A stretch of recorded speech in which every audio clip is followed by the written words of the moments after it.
Hello. Hi, can I speak to Maggie, please? Hi, this is Maggie. Maggie, how are you? This is Jubal from Brooke and Jubal in the Morning. Sorry, can I help you with something? You recently went out on a date with one of our listeners, but you're not calling him back. So he emailed us to give you a call and find out if he did something wrong on the date. Now, the guy that wanted us to call you today knows that he did something a little strange on your date. His name is Nathan. Okay. Nathan says that he's tried to text you a few times since your date. And so he called a radio station? Yes. So he called us to see if we could get you on the phone, since you're not answering his phone calls, and ask you why. Seriously? Yes. Is it because he played with your earlobe on the date? He told us about it. Oh, he did? Yeah, he told us all about your date. He said that he met you on OkCupid, and he liked you a lot, thought you guys were getting on very nicely, until in the middle of dinner, he reached over and played with your earlobe. I'm assuming that's probably the issue. The earlobe thing was definitely part of it. Part of it. That's not the entirety of it. Oh, no. Because as soon as, Maggie, if I was on a date with someone and they reached across and just started jiggling my earlobe back and forth while I was talking, if they were hot, there'd be a second date. But maybe, but most people would not want to call anybody back after that. I assumed that it was just the earlobe. What else did you not think was so great about Nathan? It seems like he's not somebody who goes out on dates a lot. Was he just Okay. really awkward, like the earlobe thing, and maybe... The earlobe thing was a little inappropriate, but he also he kept making like really out of date pop culture references. Hey, there is nothing wrong with that. I'm going to just jump in and defend it right now.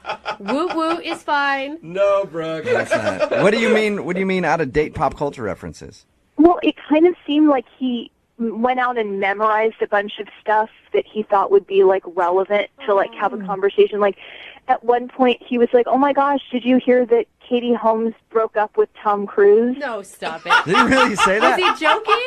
That He happened. did, and I was like, yeah, that happened a while ago, and he's like, Yeah. "Oh, really?" Because it's so shocking. That's like something that happened like 10 years ago. It feels like. Yeah, and he made a reference at one point. He's like, "Oh my gosh, have you seen this new music video, Dogman Style?" Dogman Style. He was trying to talk about Gangnam Style, which is also not very relevant. Yeah. How did this come up in conversation? Were you guys talking about pop culture type things? And No, that's why it kind of felt like he memorized a bunch of stuff or something, because it was like these little tidbits that he would kind of just like throw into the conversation, and so you'd be talking about something completely different. He would just kind of spout off like, "I know this pop culture fact." Right? That's what it felt like. yeah. It's like going on pop-up video. But Which is also not a relevant reference. I don't think that show has been on the air in about 15 years. Brooke Did has his you- back. Yeah, so that obviously felt like he must have been a little weird. I mean, he seemed really sweet, and I felt really bad, and I didn't think it would benefit anybody to like tell him I didn't want to see him. Aren't you kind of curious, though, why the out-of-date pop culture references during your date? I just figured he was really nervous, and you know, Aren't you curious about the earlobe play that you got? Wouldn't you want to hear? I kind of just chalked it up to him being nervous. So, Don't you want to hear the reasoning behind any of that? I mean, maybe, but not enough to want to hurt his feelings. I figured, just not calling him back was. Well, I know how to get your answer, though. You said maybe you'd like to hear the reasoning on that. I can get you an answer. Because he's on the phone right now listening. Maggie. Hey, Are you Maggie. serious? Yeah, I'm listening. Why didn't nobody tell me this? I forgot. No, Maggie, I'm glad I got to hear what you had to say. And I wanted to make a good impression, and I was nervous. I'm sorry I'm not, Mr. Pop Culture, but men and women like different things, and I have to admit I did a little online research before the Nathan, date. Nathan, I don't think that she's Miss Pop Culture like you were thinking. Okay, and men and women are different. That's true. But did you just start reading things online to? Well, I know that the video didn't just come out, but I don't know how you pronounce that word. I'm Gangnam sorry. Style. Okay, all right, whatever it is, and it's still the most watched video on YouTube. It's true. It still is.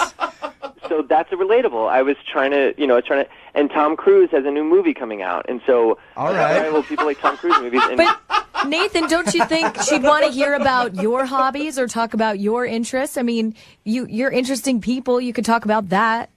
aren't you supposed to relate to people? But Naturally. again, Yeah, but you just kind of like to see if you guys naturally get along. You know, I have to say something really quickly. I mean, I'm actually a little offended that you think that all girls are just kind of really into pop culture because, Gossip. you know, Yeah. I'm the kind of person that, like, to relax, I watch, like, documentaries and I go to artsy foreign films and stuff, and the fact that you would sort of assume that the way to all women's heart is by People magazine is... That actually is kind of offensive to me. I'm casting a broad net. We're just trying to find anything relatable. That wasn't casting a broad net. That was trying to impress me with a very limited frame of reference. well, Maggie, at least he put effort Yeah. into it. He tried, he read, he prepared. Like, girls are on guys a lot of times for not putting enough effort in. Well, but I would have preferred for him to put effort in getting to know me. I mean, I was asking him a lot of questions about him. You know, I didn't feel like I needed to go bone up on football and Playboy to impress him. Nice. Should But I have. wouldn't have been offended if we talked about who won the World Series 2 years ago. Or if you Yeah, talked Nathan- about Playboy the entire that game. would be Nathan's awesome. like, why are you reading up on guy stuff, huh? Trying to... Who do you think you are? Look, Maggie, I was just nervous, all right? I would like to get to know you. And I would love if you made a suggestion for a second date, whatever kind of thing appeals to you. Beauty salon or whatever. I don't know. I mean, there's just... Truth be told, I might have just chalked the first one up to nerves and tried it again, but after this conversation, I really have no desire to. Really? But I think that everything Nathan has said to you is kind of nice. I mean, And he's it's apologized. honest. He did not apologize for the earlobe thing yet, but I guess that was not the biggest issue with you. I mean, it just sounds like Nathan was nervous. I think I was most nervous because we had such a good rapport back and forth to set the date up. You know, that's what got me nervous for the date is because I thought that was going so well. Okay. Maggie, Well, let me ask Nathan. Let me ask you a question, and then I'll decide. Other than the fact I'm assuming that you find me somewhat attractive, or you wouldn't really want to go on another date with me, what is it about me that makes you want to go on another date? Well, I mean, first attraction is important. And you're passionate. I did like that you talked about things passionately, that you do seem intelligent and well-read. Maggie, would What you did like I to... seem passionate about specifically? I'm going to try not to let it get there. Maggie, Yeah. will you go out on a second date with Nathan? We will pay for it, and Nathan can tell you in person what he likes about you and what he thinks is good about your passion and whatever. I promise. It's just going to be you and I talking about you and I. I won't watch any Housewives episodes beforehand or anything. And I promise I won't flick your earlobe. I forgot all about that. Nathan, you do seem like a nice person, and I understand what it's like being really nervous on a first date. So I will go out on another date with you if we can agree to just not try to impress and just really try to legitimately get to know each other. No pressure or anything. All right. Yeah, all right, sweet. That sounds great. And I won't be so awkward next time. I promise. It's okay. I understand what that's like, so it's all right. We got you guys a second date. Maggie, thank you for being understanding. Thank you for being on the show. I appreciate it. Nathan, Yeah. you are right. I can hear through the phone that Maggie has fabulous earlobes. I can hear it. Brooke and Jubal in the morning.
Chuck is on the phone with us, and he wants to do a second date to a girl named Rebecca. They met at a singles mixer, ended up going out to an art exhibit, and Chuck thinks that he screwed up because at the art exhibit, he tried to act like he was refined and knew all about art, didn't know anything about it, so he thinks that she was able to spot that he was lying and isn't calling him back. Chuck, I really want you to be successful in this second date update.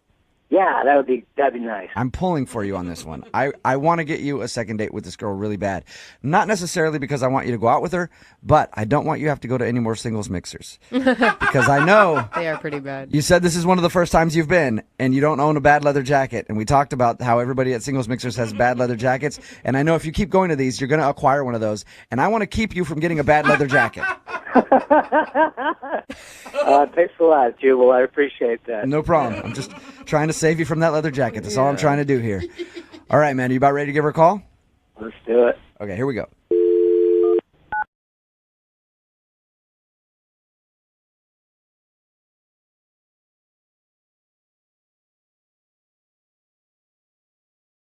Can I speak to Rebecca, please? This is she. Hey, Rebecca, how are you? This is Jubal from Brooke and Jubal in the Morning. Who is this? Jubal from Brooke and Jubal in the Morning. I'm calling you because one of our listeners recently sent us an email about you, and I wanted to ask you some information. About me? An email about me? Yes. It's a segment that we do on our show. It's called The Second Date. It's basically if you go out on a date with somebody and then don't call them back, they email us to see if we can get you on the phone and ask why. Okay. Have you been out on a lot of dates recently? I wouldn't say a lot, but I've definitely been dating. I'm single, so. All right. Well, this guy's name is Chuck. You know Chuck? Is that a yes? Is that a yes? You know him and you're not impressed by Chuck? Because that's what it sounded like to me. Or you don't know who Chuck is. I know who Chuck is. Okay. I'd appreciate it if you could just tell us maybe why you're not calling him back. I mean, he said you guys met at a singles mixer and ended up going to an art exhibit. that's true. Right? Okay. He said at the art exhibit he was trying to act like he was smart and knew everything about art when in fact he really doesn't know much at all. And he thinks that you saw through that, and that's why you're not calling him back. I thought he knew a lot about art, so. Oh, you did? Really? Oh, so he fooled you. He like pulled it off? I thought he knew what he was talking about. I mean, I don't know too much about art either, so maybe that was. Really? That's awesome. Okay, so there's some common ground between you guys. Yeah, I mean, we had a good time. He's very charming and a little rough around the edges, but in a way that was nice and what I liked. So if the date went really well, then why did you sound so disgusted when I brought up his name? Well, he kind of creeped me out. I mean, and not for anything that happened on the date. The day went well. I came home. I felt good. You know, went to bed, and the next morning I got up and logged into my Facebook, and I had a ton, like hundreds of notifications. Whoa. And I was like, what's going on? Why? And he'd gone through, like, every single profile photo that I've ever posted and liked them. So all of these notifications were him liking my photos. And they were photos, I, like, swear to you, from, like, the beginning of my Facebook, like, lifetime. Like, I mean, when did Facebook start? This must have been from, like, 2006 or 7. Like, maybe even before that. Like, Oh, man. But maybe Anytime anybody's ever been on my thing and I get a like from like 5 years ago, like, oh, that's creepy. No, it's totally creepy. And what's worse, it didn't just stop at Facebook, though. He went to my Instagram and, like, left a few comments, too, on, like, old postings, like, kind of in a way that was seemed aggressive almost. It was like, thank God I didn't have a Twitter account, or, like, what would he do? He's retweeting tweets from 10 years ago. I mean, you're telling me that you didn't look up all of his old pictures and Instagram? Well, that's a good. I did look at photos, but I didn't like him, and I did not go back to, like, the beginning of his Facebook profile and be like, oh, you look adorable as a 24-year-old or whatever, whenever Facebook started. But that's like a huge red flag to me that, I mean, whether or not he knows the etiquette. Thank you for sharing that with us, by the way. There is a difference between just looking at the photos. We know everybody social media stalks. We know that. There's a difference between looking at it and a difference between liking those pictures. Every single one, and old ones. I think that is too far. You're telling me that if somebody went on your Facebook, a guy that you dated, and started liking pictures from like 5 years ago, and how many pictures do you have on your Facebook, Rebecca? Oh my God! I mean, like hundreds, like over 1,000 for sure. Like He didn't like over 1,000 photos, though. He liked like 600 of my normal photos, like photos I'm tagged in, photos I posted, like all of my photos. Wow. I think there was even a few events that he liked on the way. Like, who does that? That must have taken him a lot of time. Yeah. Up all night. Yeah. That's even creepier. I mean, that makes me want to not friend anyone ever. Like, You know what? This might creep you out too because he's actually on the other line listening and wants to talk to you. Let me get this straight. You don't like the fact that I like your stuff? I mean, why would you put That's a bad way to stuff say it. on the internet if you didn't want people to look at it and, like, comment on it? I mean, I just wanted to know more about you, you know? I really liked you. I wanted a little background on you, you know? I mean, is like 600 of my photos like enough background? Like, how much background did you need? Like, did you need to go back to what I looked like in 2006 and like enjoy that moment of my life? Like, I never assumed that someone was going to go back and like every photo and leave comments. Like, I mean, Chuck, you found a photo of me when I was 24 and blonde and posted something like, "Hey, blonde bombshell." I mean, like, you posted that on that. Like, why would you do that? It's true. You were a blonde bombshell. I wasn't lying. Forgive me for thinking that you were attractive at age 24. But don't you think that's weird? Like, you posting on these photos from, I mean, on my Instagram, too, like, how long did it take you to do that? You sifted through 600 photos at least. I mean, were you up all night? Well, I don't really sleep very much, so I was just up online, you know, and just sifting through photos. Oh my God. Does that not creep anyone else out? Like, am I alone in this? I kind of still think that he's likable and that you should give him a chance. I know that sounds crazy and I know it's really creepy, but he really doesn't sound like he gets it. Like, Chuck, do you just not understand how social media works? Well, apparently I don't. I mean, if you're not supposed to like things, I mean, why is there a like button if you're not supposed to use it? You're supposed to put that there. I don't understand. because you're supposed to use it sparingly, Chuck. Like, use the like button like a precision sniper. One shot, right? You don't just go through with a semi-automatic weapon and just blow a bunch of likes across somebody's Facebook page. It's going to creep them out. I thought it was a nice thing, you know? I mean, if somebody went through my photos and liked them or commented on them, I would be, like, really flattered. I mean, that's why they're up there, so people can enjoy them. I was surprised that Rebecca didn't like any of my photos the next morning. I mean, I looked at your photos, but I didn't, like, go through and like them all. Cause I mean, like, it's so creepy. Creepy, I mean, creepy, or is he just more honest than any of us? Because at least he admits that he went through and stalked it instead of pretending like he didn't. Rebecca, I would love to ask you if you'll go on a second date with Chuck. We will pay for it. I promise I won't like you. And then I'll go back and I'll stay up all night and I'll unlike all the photos if you want, if that makes you feel better. I mean, Come on. I did have a really good time. That totally creeped me out, but maybe you are just more honest than the rest of us with our Facebook stalking. Okay, so you'll go out with Chuck again? I think, yes, I think I'll. Good. Yes. All right. Oh, nice. Way to go, Congratulations, Chuck. You got your second date. Woo! Now, I want to point out you did get a date by a girl going, I guess. I'll take it. All right, whatever it is, you'll take it. A win's a win. I can't tell you much about the guy that's on the phone that wants to do a second date today, but I can tell you this. He owns a bad leather jacket. Really? Why do I say that? Because he met the girl that he wants to call today at a singles event, one of those singles mixers. And every time you go to one of those, just a bunch of dudes wearing bad leather jackets all the time. Every time I've seen one of those horrible leather jackets. Chuck, how you doing? I'm good, guys. How are you? Good. Oh, poor Chuck. So are you owner of a bad leather jacket? No, I do not. I do not own a leather jacket, but I did notice a bunch of really bad leather jackets. Yeah. See? Look at any one of those things. It's just guys with greasy hair and bad leather jackets. So tell us a little bit about the girl that you met at this singles mixer. What's her name?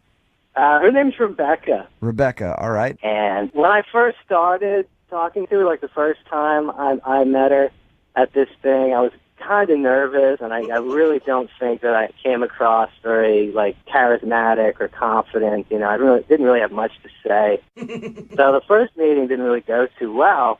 Then I got to talk to a few more girls, and I warmed up a little bit, you could say, and I gained a little more confidence. And then the second time I went to talk to Rebecca, it went a lot better, a lot smoother. Okay.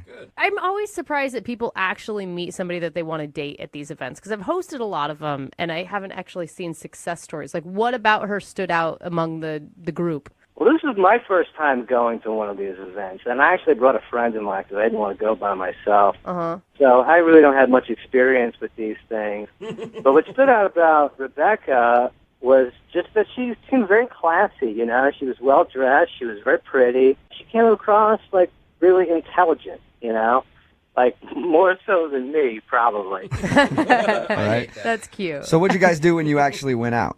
Well, I wanted to take her somewhere kind of classy, you know, because I figured she was a smart, classy chick. So I actually heard about this art exhibit.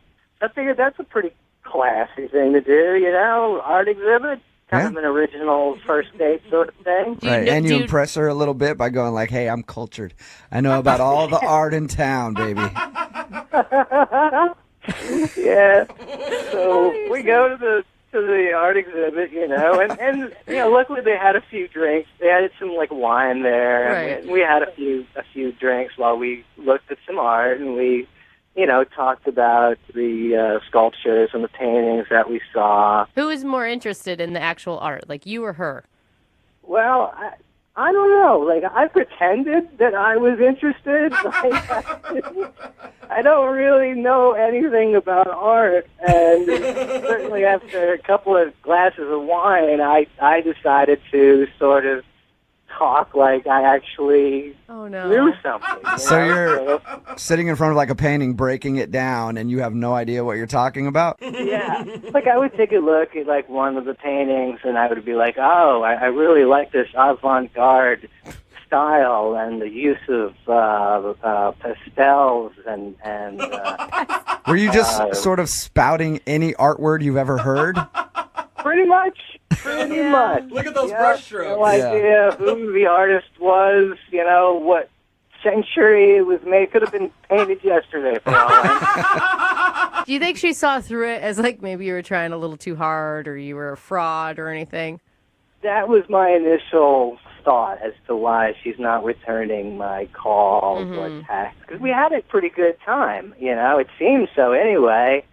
We shared a kiss at the end. Oh, you did? Yeah, we had a kiss, and that was it, though. I mean, there was no hot action, if you will. Yeah. But things went well, and I asked her if I could give her a call, and she was like, yeah, sure. Okay, so it must not have gone too bad, though, if she's willing to kiss you at the end of the date. Yeah. In my experience, if a date doesn't go well, most girls are not open to a kiss. It's so weird. Yeah, I agree. I don't quite know what went wrong. You know, I do think, though, I think it would have been more attractive if you would have just said, hey, listen, I think you're classy. I don't know a whole lot about art. Let's experience this together. Like, why weren't you just honest about it? Yeah, that would have been a great idea, Brooke. I wish I had thought of it. Unfortunately, I'm not that bright. I don't know. I feel like maybe I didn't come across very genuine on the date, you know, and maybe she saw through that, and I just want the opportunity to, you know, maybe take her out again and perhaps show her, like, the real me, you know. What is the real you? The real me is a guy who likes to drink and play pool and watch sports and watch stupid movies. Yeah. Okay. All right. I will say in the couple minutes we've talked, I think you're really likable. You are. I agree. Well, thanks. I agree. I may not be the sharpest bulb in the drawer, but I do. I got lots of friends. All right. Well, we'll play a song, come back, call her, and see if that's the reason in your second date, okay? Okay, great. All right, man. Hang on.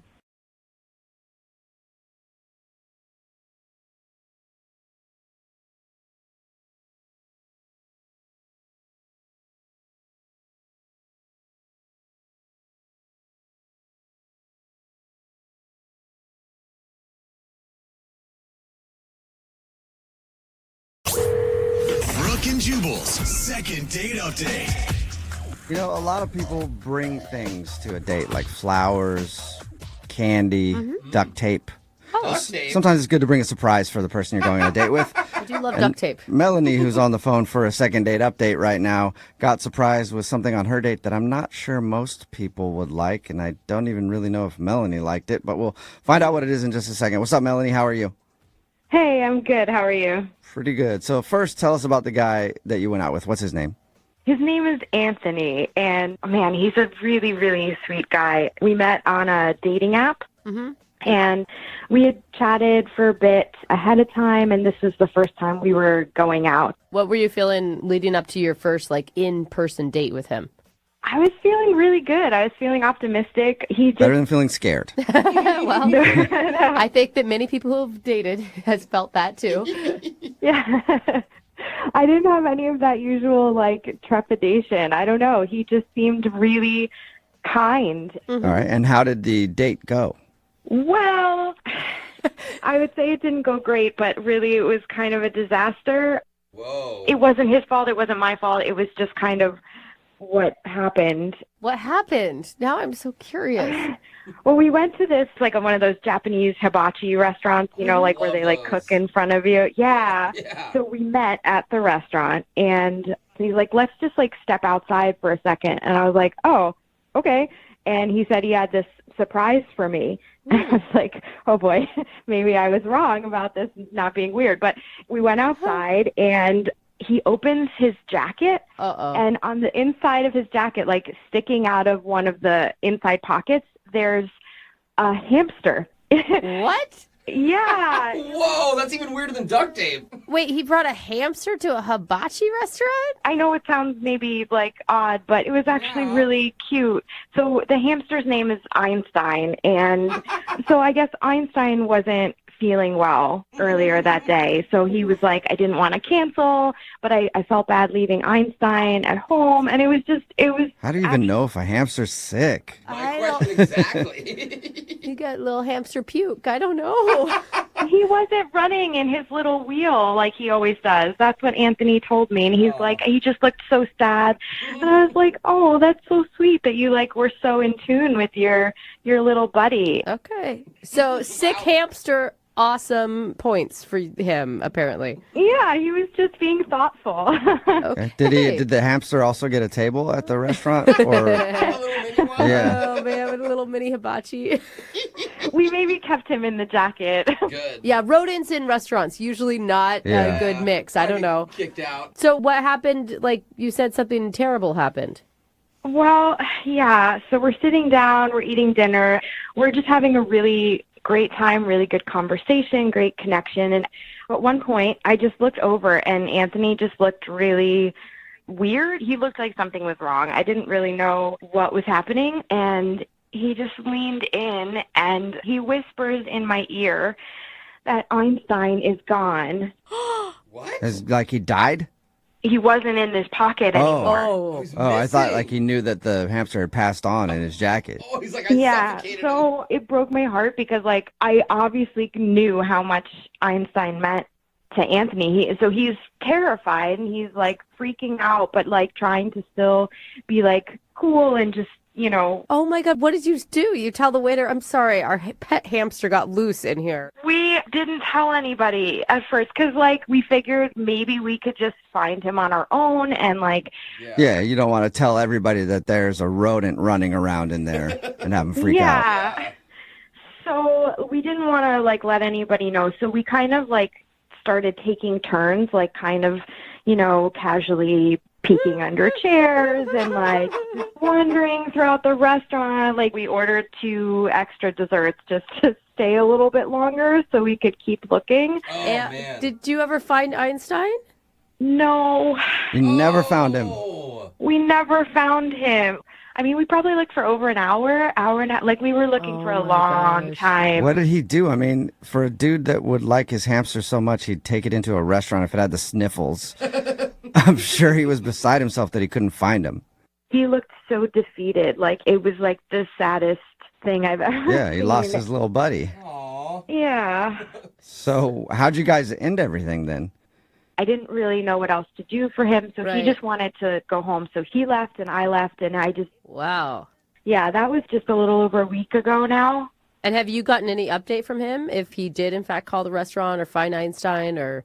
I've been trying to contact him, and I texted him, and he just wrote back, no. Just one word, no. Nothing. Oh. All right. He's devastated. And did he respond to anything else, or is that all you've heard from him was just the no? That's all that I've heard from him, and I've tried to contact him again. Like, I want to be there for him because, like, I mean, even though I don't know him very well, like, we had such a great time leading up to that point. And I mean, I had never experienced anything like that before. I mean, as cute as it was obviously different. I had never had someone pull a hamster out of their pocket on a date before.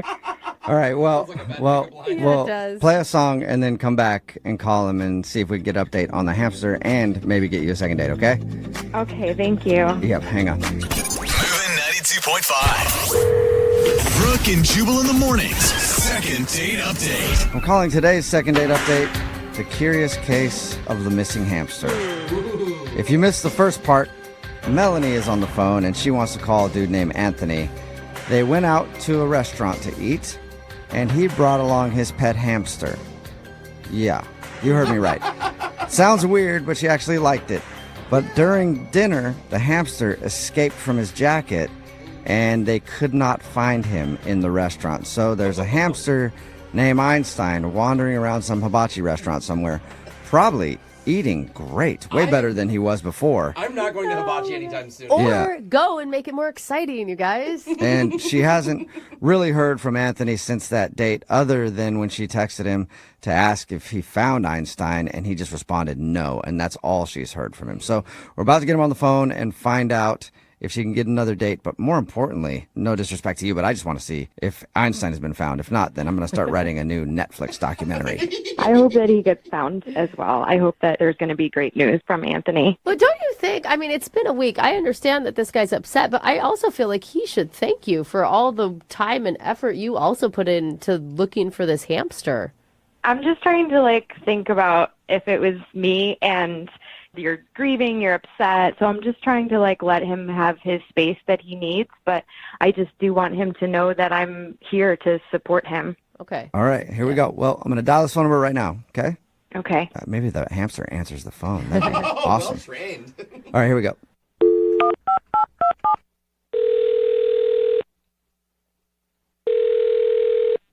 Hello? Hi, can I speak to Anthony, please? Speaking. Is this the Anthony that went to a hibachi restaurant a little while ago and whose hamster got loose? Who is this?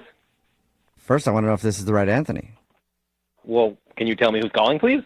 Sure. This is Jubal from Brooke and Jubal in the Morning. It's a radio show. Okay. Hi.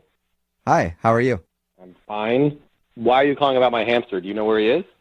No, I don't. I would love to find out, though. Sorry. I'm actually calling because we do a segment on our show called The Second Date Update. And Melanie emailed us. She told us about your date with your hamster Einstein and said that she's tried to start talking to you again, but you haven't really been responding to anything. Yeah, I know Melanie. Wow. This sounds like you don't like Melanie. Well, she's the reason why my hamster got loose in the first place. So Really? She's the reason because she said you took the hamster in your coat pocket to a restaurant. It sounds like maybe that decision is the reason. that is not the reason. I have taken him plenty of places before that, and he's always been fine. I was having dinner with Melanie, and she is actually a pretty sloppy eater, and food was like falling down in her lap. There were crumbs and pieces of rice like falling onto the floor, and Einstein, which is my hamster's name, Einstein loves that stuff. I even said to her, I said, hey, be careful. You know, you're spilling a lot. You're getting food all over the place. She's like, oh, it's fine. Don't worry about it, whatever. And suddenly I look down, and now Einstein's gone. Whoa. Okay. Wow. Again, if your hamster can't control himself in a restaurant, then you probably shouldn't have brought him in a restaurant. I don't think that that's her fault still. So you blame her for your hamster being lost? Yeah, well, she never took responsibility for it. She helped me look for him, which was nice, but it was her fault. So the whole time, she's never once said, oh, hey, I'm sorry that I did that. I'm sorry that I let your hamster get loose. But okay, wait, hold on. If that's your theory, the reason why your hamster got loose is because he saw Melanie's spilled food everywhere. Why wouldn't you be able to look down and see the hamster then eating Melanie's food? I just know that that's something that he likes, and, he'll go for that. But obviously he didn't because he wasn't there. Like, he was gone. He didn't go for that. He ran away. Excuse me, who are you, okay? I just lost my hamster. You're putting me on blast right now. I had that hamster for almost 5 years. They say hamsters only live to 3.5, and he's almost 5. Wow. He's an old guy. Sorry, Yeah. I know you're hurt. I just don't think that it's her fault. That's all I'm saying. Well, it is her fault, all right? And she owes me. I've been through so many hard times, and Einstein has always been there for me. He's an elderly hamster, and I didn't want to take my eyes off of him. Right. So he was a little sick that night, so I wanted to bring him and whatever. It's not fair. It's not fair. I'm sorry. It's not fair. And now you're telling me it's my fault, okay? I'm a bad parent because I was the one who brought my hamster someplace that I shouldn't have. Well, it's definitely, that is your fault. Absolutely. Unless Melanie grabbed your hamster and rolled it across the floor, I don't see how it's really her fault. Obviously, she didn't purposefully do it, but it is her fault, and I just wanted her to take responsibility for it and say something. So Okay. He did warn her. Oh, come on. Why didn't you tell her that then? If you're that passionate about her taking the blame for this, why didn't you talk to her about it? I was in grief. What am I supposed to do? How does shouting at her at that time make her not look for him? Yeah, okay, so I guess you've moved on. You're in a different stage of grief now, and I guess you can shout at her because she's actually on the other line listening and wants to talk to you. What? Yep. Melanie, you still there? Or are you scared now? I'm here. Okay. No, I'm here. Wait, hold on. You've been listening this whole time? Yeah, I heard you say everything. And what do you have to say for yourself? I don't really understand why you think it's appropriate for you to turn your anger to me. I know that you're upset and you're hurting about losing Einstein. I saw it that night. I stayed with you for over an hour looking for him, not because it was my fault. I literally can't believe you would say such a thing, that you think it's my fault. Because it was your fault. I can't believe you're still saying it's not your fault. All you had to do was say, I'm sorry, and man up, and say, it's my fault. Shouldn't have done these things. I'm sorry I did those things. But Anthony, take a deep breath because you sound crazy. So let's start there. This is I lost a family member, so what am I supposed to do? Yes, you did. You're supposed to be angry that you lost your family member, and you are not supposed to be blaming me for something I didn't do. I thank you for helping me find him, but you were just fixing a situation that you caused. And then you didn't even text me later and say, I'm so sorry he's gone. You just said, oh, did they find him yet? Yeah, and that was my tone. Thank you for putting my tone onto what I said. Because surely I wasn't texting you out of sympathy. Surely I was texting you with an attitude. That's why I texted you. Oh, my God. If your friend's grandma dies, you just text them and say, hey, is she fine? Or do you call them and console them? Anthony, you are not comparing a missing hamster to a dead grandma. He loves it. It's not the same. I had hamsters. They both died. You get over it. I mean, I don't mean to be... Sorry for your loss. I'm sorry for your loss. I had no idea that happened to you. At some point, you have to be like, life, it has an end for everyone. And your hamster lived long, well past But we don't even know that Einstein is dead. That's right. He just got loose in a hibachi restaurant. Guys, it's a 5-year-old He might be living the best hamster. life ever. Totally. What have you done to actually find him? Did you go back to the restaurant? Have you talked to the staff? I've gone to that restaurant every single day for lunch, and I've called them and tried to explain it anonymously. There's a bit of a language barrier, but every time they tell them they think I let loose a rat in there, and I keep trying to tell them, no, it's a pet, it's mine. Now you just sound like racist. So that's how am I racist? The people that were working at the front of the restaurant spoke perfect English. You're just trying to put the blame on everyone else. They don't understand you. I'm making a mess. You made just as many crumbs. We were eating at a table together. Melanie, you know what? I hear you saying a lot of stuff right now, but the one thing I don't hear you saying is I'm sorry. It's my fault. Oh, my gosh. Wow. Anthony, I feel like you're really missing out on a girl who has been understanding, who's been compassionate, who didn't think you were a total freak for bringing the hamster in the first place on a first date. Why would I be a freak for bringing a sick family member. Dude, you brought a sick rodent in your pocket on a date. That's weird, man. So what? People bring dogs to places all the time. How is that any different? Hamsters are way cleaner than dogs. I don't know if that's true. Yeah. I will argue with you on that one, but I'm with you on the dog thing. I guess if that's your pet and you want to take it out, but still, I think you shouldn't blame Melanie for the entire thing. Oh, really? Okay, so you're on her side, too. That's fine. That's fine. I guess everybody's against you, Anthony. Yeah, everybody's against me. You and my therapist should team up and say, I'm wrong all the time. Weird. You're in therapy, too, huh? Would not have guessed that. Learned a lesson. Maybe you learned a lesson that you shouldn't be bringing a hamster into a restaurant. Maybe next time I'll just be with a clean eater and we'll be fine. No! All right, dirty eater. Anthony. Well, you'll be eating alone a lot. Wait. We got to get an official answer. Anthony, would you like to go out with Melanie again on a second date? We will pay for it. Hard pass. I don't have any more hamsters I can afford to lose. And Melanie, I'm guessing you're not heartbroken about that now. Oh, no, I'm good. I'm glad we cleared this up because, wow. All right. Wow is well, You'll never forget this, though, Melanie. No, not for a very long time. Well, thank you both for your time. And if anybody knows the hamster's whereabouts, please send him our way. Yes, please. I'm serious. If you see Einstein, he's mostly white, a little bit of brown auburn patch towards his head, and he's very sassy. It's a sassy little hamster running around town. Make sure you snatch him up and send him to the radio station. Who doesn't want a sassy hamster? Brooke and Jubal in the morning. Brooke and Jubal's second date update. Remember, if you want a second date update, all you have to do is email us, brookeandjubal@moving925.com, and we will call the person that didn't call you back. I love going through the emails, especially when I get one like this that says, Jubal, I don't want a second date. I just want to know what happened. I actually hate him. Oh, wow. What? That's the email we got from Alyssa, who wants to get a second date update today. Alyssa, how are you? Hi, I'm good. Alyssa, you've got to explain that subject line. You hate this guy? Did you hate him from the beginning of the date or at the end? At the end. Tell us about the date. Well, I met him online on Facebook, and we went to this dinner dancing place in Tacoma Uh-huh. because I wanted to do an activity. I was pretty kind of nervous, and I didn't want to just talk and kind of be awkward or anything. So did you ask him out, is what you're saying? You're the one that set all this up? Yeah, I kind of did, but it was mutual. But I told him, I wanted to go dancing. So you went dancing? Yeah, Latin style dancing. Alyssa, are you nervous? You sound kind of nervous. I am. Okay. I am. Why are you nervous? Well, I've heard you guys do these shows before, and obviously, it's obviously might be embarrassing. For you. So you're not sure if you're going to be embarrassed for this whole thing? Yeah, that might be hard to hear. Okay.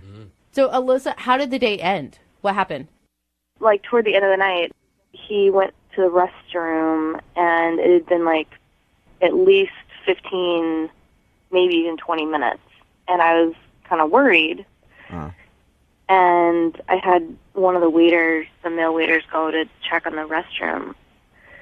And then the waiter admitted to me that he had helped sneak Kai out. Really? What? He left you on your date at a dance club? No wonder you said you hate him. And it was like a couples dance club. This wasn't like booty shaking, right? This is like salsa. It was not not a nightclub. So what'd you do after you realized that he bounced on you? Well, I was embarrassed. I was kind of mortified, and I was sort of confused at this guy that had snuck him out. Why would you do that? Did Kai send you a text message or contact you at all to explain himself? No. Have you tried to get a hold of him? I did, twice. Just I tried to play the concerned card, I guess, and then didn't hear back from him. Uh-huh. And also, I feel like it was pretty rude what he did. Yeah. Yeah. What happened in the last 10 minutes before he excused himself to go to the bathroom? I guess I had told him that I had been married and then divorced before, maybe. And that's all you can think of? There was nothing... I mean... Maybe there was an emergency or something that happened? Well, that's the reason why I ended up texting him just twice, Yeah, usually if there's an emergency, they'll let you know what happened and not just leave and never talk to you. Tip some waiter to sneak you out the back. Do you think he was on the same caliber as you, dating-wise? I don't know, as hot as you or... Oh. I'm just asking only because I've had dudes dump me that I was like, what? No, you can't dump me. I'm the one that's supposed to dump you. He didn't even dump her. He just left secretly in the middle of the date and had somebody like shove him out the back window. So bad. Not necessarily being dumped. Okay. We're going to call him right after this. Give us about 3.5 minutes. We're going to play a song, come right back, call him, and get your second date update, okay? Okay. All right, hang on. Moving 92.5. Brooke and Jubal in the mornings. Second date update. Now that I've had a couple minutes to think about it, I'm really, really curious why Kai, the guy who our second dater is calling in about, left in the middle of their date. I can't think of any reason. And that's a ballsy move. You asked a waiter to sneak you out the back. Yeah. At a salsa club. In case you missed the first part where we talked to Alyssa, who emailed us about the date she went on. She went out with this guy to dancing and dinner. In the middle of it, he went to the bathroom, never to be heard or seen from again. Right, Alyssa?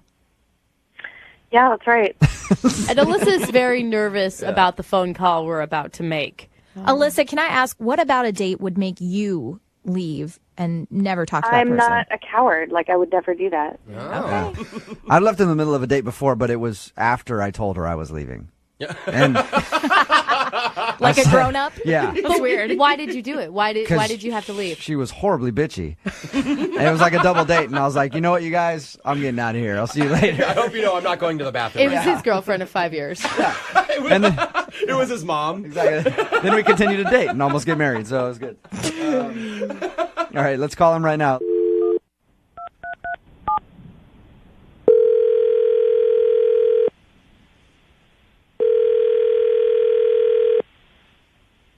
Hello? Can I speak to Kai, please? Yeah, this is Kai. Hey, what's up, man? This is Jubal from Brooke and Jubal in the morning. I'm moving 92.5. How are you? What? My name is Jubal from Brooke and Jubal in the morning on the radio station Moving 92.5. How's it going? No, this is a joke. Who is this? No, it's not, man. This is Jubal. Really? Yeah. Jubal from... Oh, you from the morning? Oh, Did that wake you up? no, I just got up. Okay. Oh, whoa. Wow. Wow. I actually wanted to call to ask you a question about a mutual friend that we have, if you got a second. Yeah, that's cool, man. Oh, my gosh. This is the morning show. I hear, like, the end of your show sometimes. Yeah, I can tell you're not up that early, Kai. I'll just cut to the chase here. You went out on a date a little while ago with a girl named Alyssa. Do you remember that? Who? Alyssa? You guys went out for, like, dinner and dancing, like salsa dancing. And in the middle of that date, you actually had a waiter help sneak you out. Just admit that you did it. We know that you did it. Let me just explain to you. She's a friend of my friend Ryan's, and he was like, yeah, she's cute, and she looked cute in her pictures and And so then she took me to this Latin club, like salsa dancing or whatever, and actually I know how to salsa dance some. So I knew how to like fake it, right? Right. And then yeah, she said you were a good dancer. Yeah, well, I'm good. Like I can do a lot of dancing. Like I just Why did you ditch her, Kai? Just listen. So she's like real quiet and stuff, but she's got this like fierce.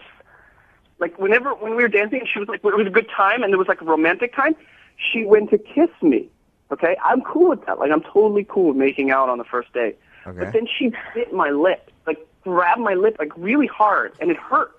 But I was like, all right, I won't complain about it. Maybe it was just a mistake, right? Right. But then later on, she was with me. She's like, let me tell you something, and she just bit my ear. She really put her teeth and sunk them in, like it was on purpose. So she was a biter. She's got this weird thing about eating people. So she was a biter, and that scared you off? Of course, that's like holy shit. It's like crazy. Alyssa. Yes. Kai, Alyssa's on the phone with us right now. Hi, Kai. You didn't tell me she was on the phone. I did nibble on his ear, totally. But, like, are you kidding me that you got scared for your life, that you ran out of there? You literally grabbed my ear with your claws or your teeth, and you sunk them in like Jeffrey Dahmer or something. You were like, Oh my God, psycho. what happened to you as a child? What's wrong? Seriously, you are such a coward. It's fine. You go ahead and hang out with those vampire people because there's clubs for that. What? Kai, have you done this before? Have you just left in the middle of a date without saying anything? No, I didn't leave. She was like going to eat me, okay? Like, it was weird. In Kai's defense, What's wrong with you? You have no accountability. You like where are your balls? Seriously. Thank you, Alyssa. Thank you. Kai, in your Oh my defense, I will say it's kind of rude just to leave, but I've been out with a girl who's been like a really aggressive biter, and she made my lip bleed too, and I kind of wanted to leave. It was really weird. Dear God. Alyssa, what do you think of Kai now that you've heard this? I'm just glad that I know now, like, who you really are. I know who I am. I don't like getting bitten and eaten. So you should have said something about it. Like, Yeah. that's all. Like, whoa. And then you're like, okay, got it. Yeah, but the thing is, you're calling the radio station to have me, and you're putting me in this spot. Now I feel like I'm like, I don't know, like everyone's listening, and I feel really weird. Yeah, how do you think she felt when you left her at a date and she's just standing there in a salsa club by herself, Kai? Okay, well, part of it, I wasn't fully myself. I was a little scared. I was ultra scared, and I Are you really medicated, and then this whatever. happens when you drink and because you're medicated? I mean, I don't understand. Are you okay? What? Hey, you guys, before we let you go, the station will pay for you guys to go out on a second date if you guys would like to go out again. Are you interested?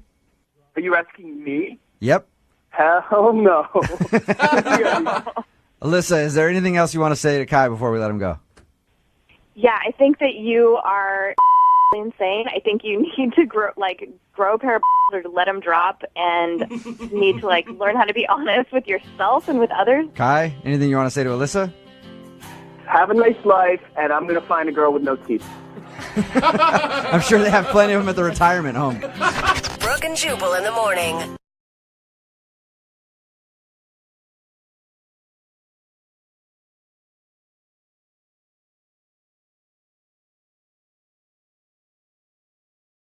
Celia, I don't want to jinx this, but I feel really good about this second date. Do you? I do. That's good. I'm already visualizing yours and Sean's wedding, actually. Wow, that's too Okay. You know, I'm seeing it. You say your vows, Uh-huh. you cut the cake, Uh-huh. and then it's time for the first dance. Okay. Oh, come on. And you're just holding each other, slowly swaying back and forth. And so are their poodles. Oh, yeah. Oh, Won't be a dry eye or nose in the audience. Definitely unique. Sounds good to me. Sounds good to you. She's on board. You course are you a are. crazy dog mom. If you're just tuning in, Celia met a fellow poodle owner named Sean at a dog park. Afterwards, they grabbed a drink together at a brewery that allows dogs there, and they had a really good time, but Celia decided to call it a night when she started feeling a bit tipsy, and ever since then, she hasn't been able to organize another meetup. Celia, you say that you're not stalking him at the dog park, but how many times have you actually reached out to Sean? I mean, I wasn't counting, but probably like 5. Okay. That means more, I feel like, Yeah, the way you just because said that. 25 sounds more accurate. But he responded to some of them. It's just that a date hasn't come out of it necessarily. Right. That makes sense. Yeah, I mean, it could, like you said, it could be something really simple that he's kind of seeing somebody else, and maybe it was in that in-between phase before you take it to a next level. I mean, who knows? Mm-hmm. I guess we will know soon, hopefully. There may have been a poodle Yeah. that was hotter than Toby, so... Oh, that's impossible. How Do dare not you talk say about that? Toby like that. Yeah, that's true. Impossible.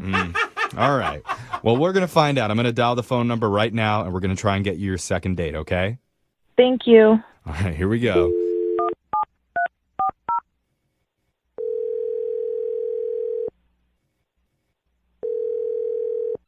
Hello? Hi, can I speak to Sean, please? Yeah, this is Tim. Hey, Sean, how you doing? My name's Young Jeffrey. I work on the radio. All right. How can I help you? I'm doing something for our show called A Second Date. Have you ever heard of that before? Yeah. One of my buddies, he loves that show. Ah, Oh, cool.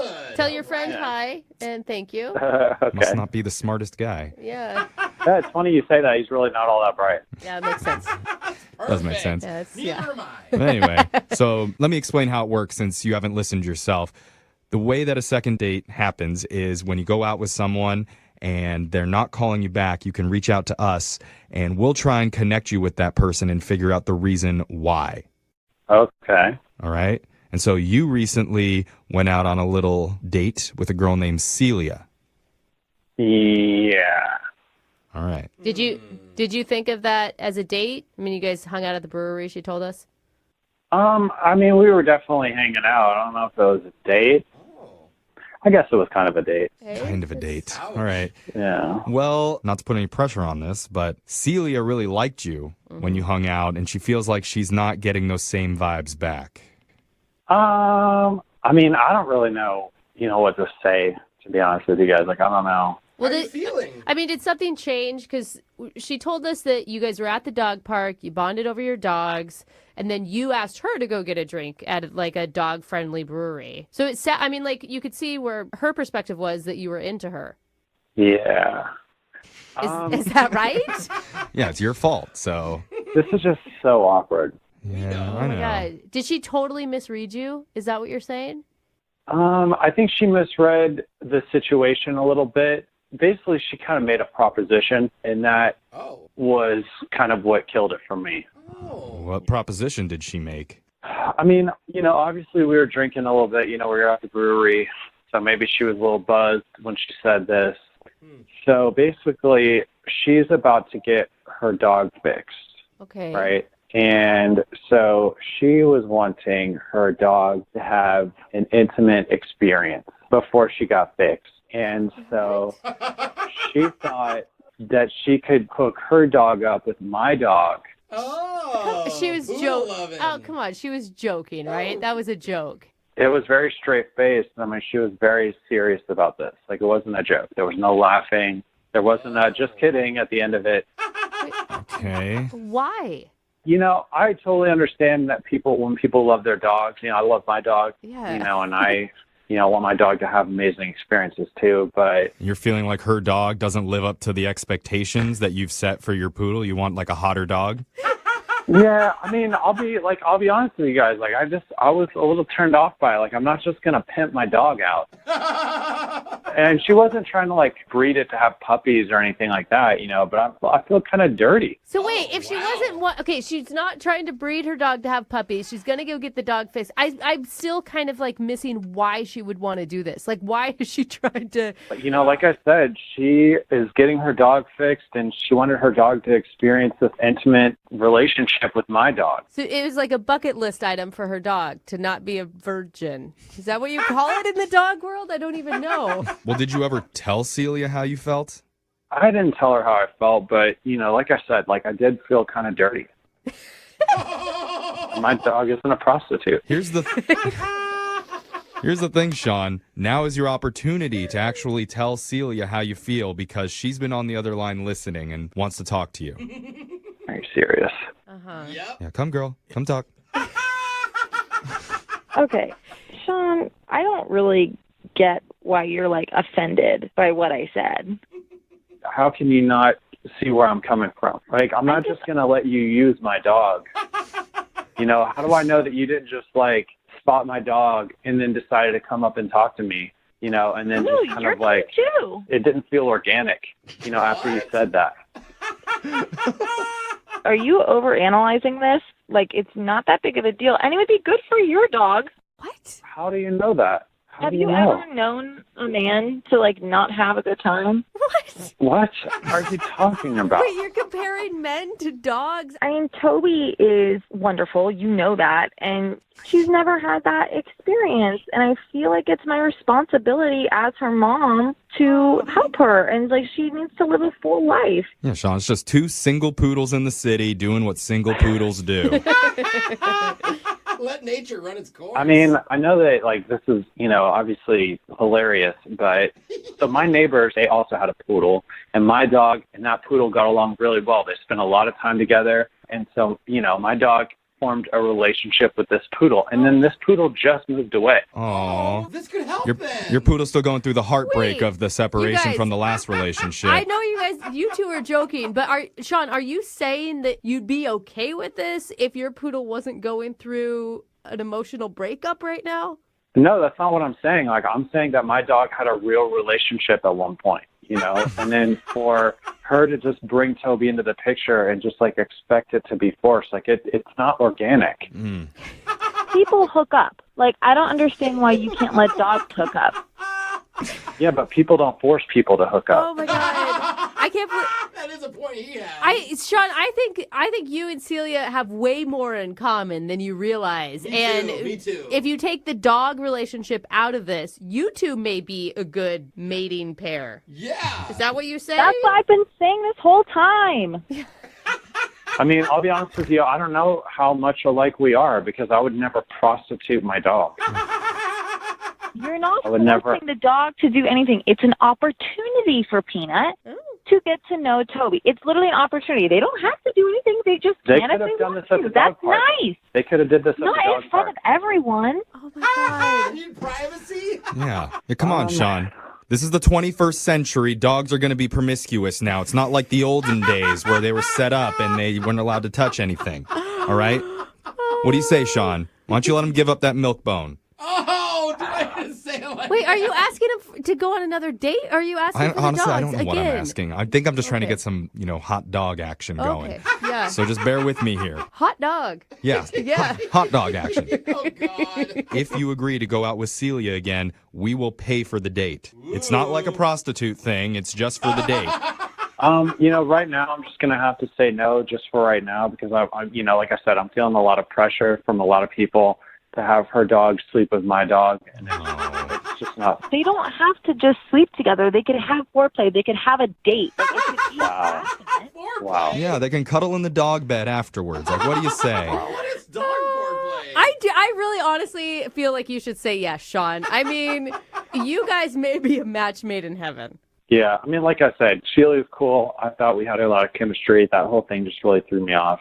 And then now this is kind of throwing me off a little bit too. So I feel like I need a little bit more time. All right. He needs to But I'm not process, saying no. guys. We tried, Celia. Yeah, I'm sorry, Celia. No, don't be sorry. He's going to think about it. I don't know. Her dog's going to be fixed by the time he makes a decision. So it's going to be over. We've got a girl on the phone for a second date today. Her name is Celia, and in her email, she says her dog actually got her a date. What? Wow. Way to go, wing dog. Yeah, it's pretty impressive. Celia, is that like a trick that you taught her? I wish. That would be pretty impressive. Yeah. Fetch the hot guy. Yeah. Go fetch him. Good girl. Good girl. Maybe your dog should start a matchmaking service. Oh, that's genius. Plenty of wolf. Oh, I like that. Or Wagger. Mm-hmm. What about Ooh, Wagger? That's a good one, too. You Celia, Wagger, you brought her. you got to cut us in on these profits, Celia. I sure count on it. I'm planning on making a lot. All right. Okay. So tell us about how you met this guy, I'm assuming, that you went out with. Let's hope. Yeah. I don't know who your dog's matching you up with, so tell us about it. Another I dog. met a guy. Okay. His name is Sean, and we met at the dog park. Okay. And before I even tell you about the date or anything with Sean, I have to tell you about my dog. Okay. She is so precious. Her name is Toby. Mm-hmm. Oh, I like that name. I know. She means everything to me. I love her so much, and I take her to this park all the time. It's really close to my house. Mm-hmm.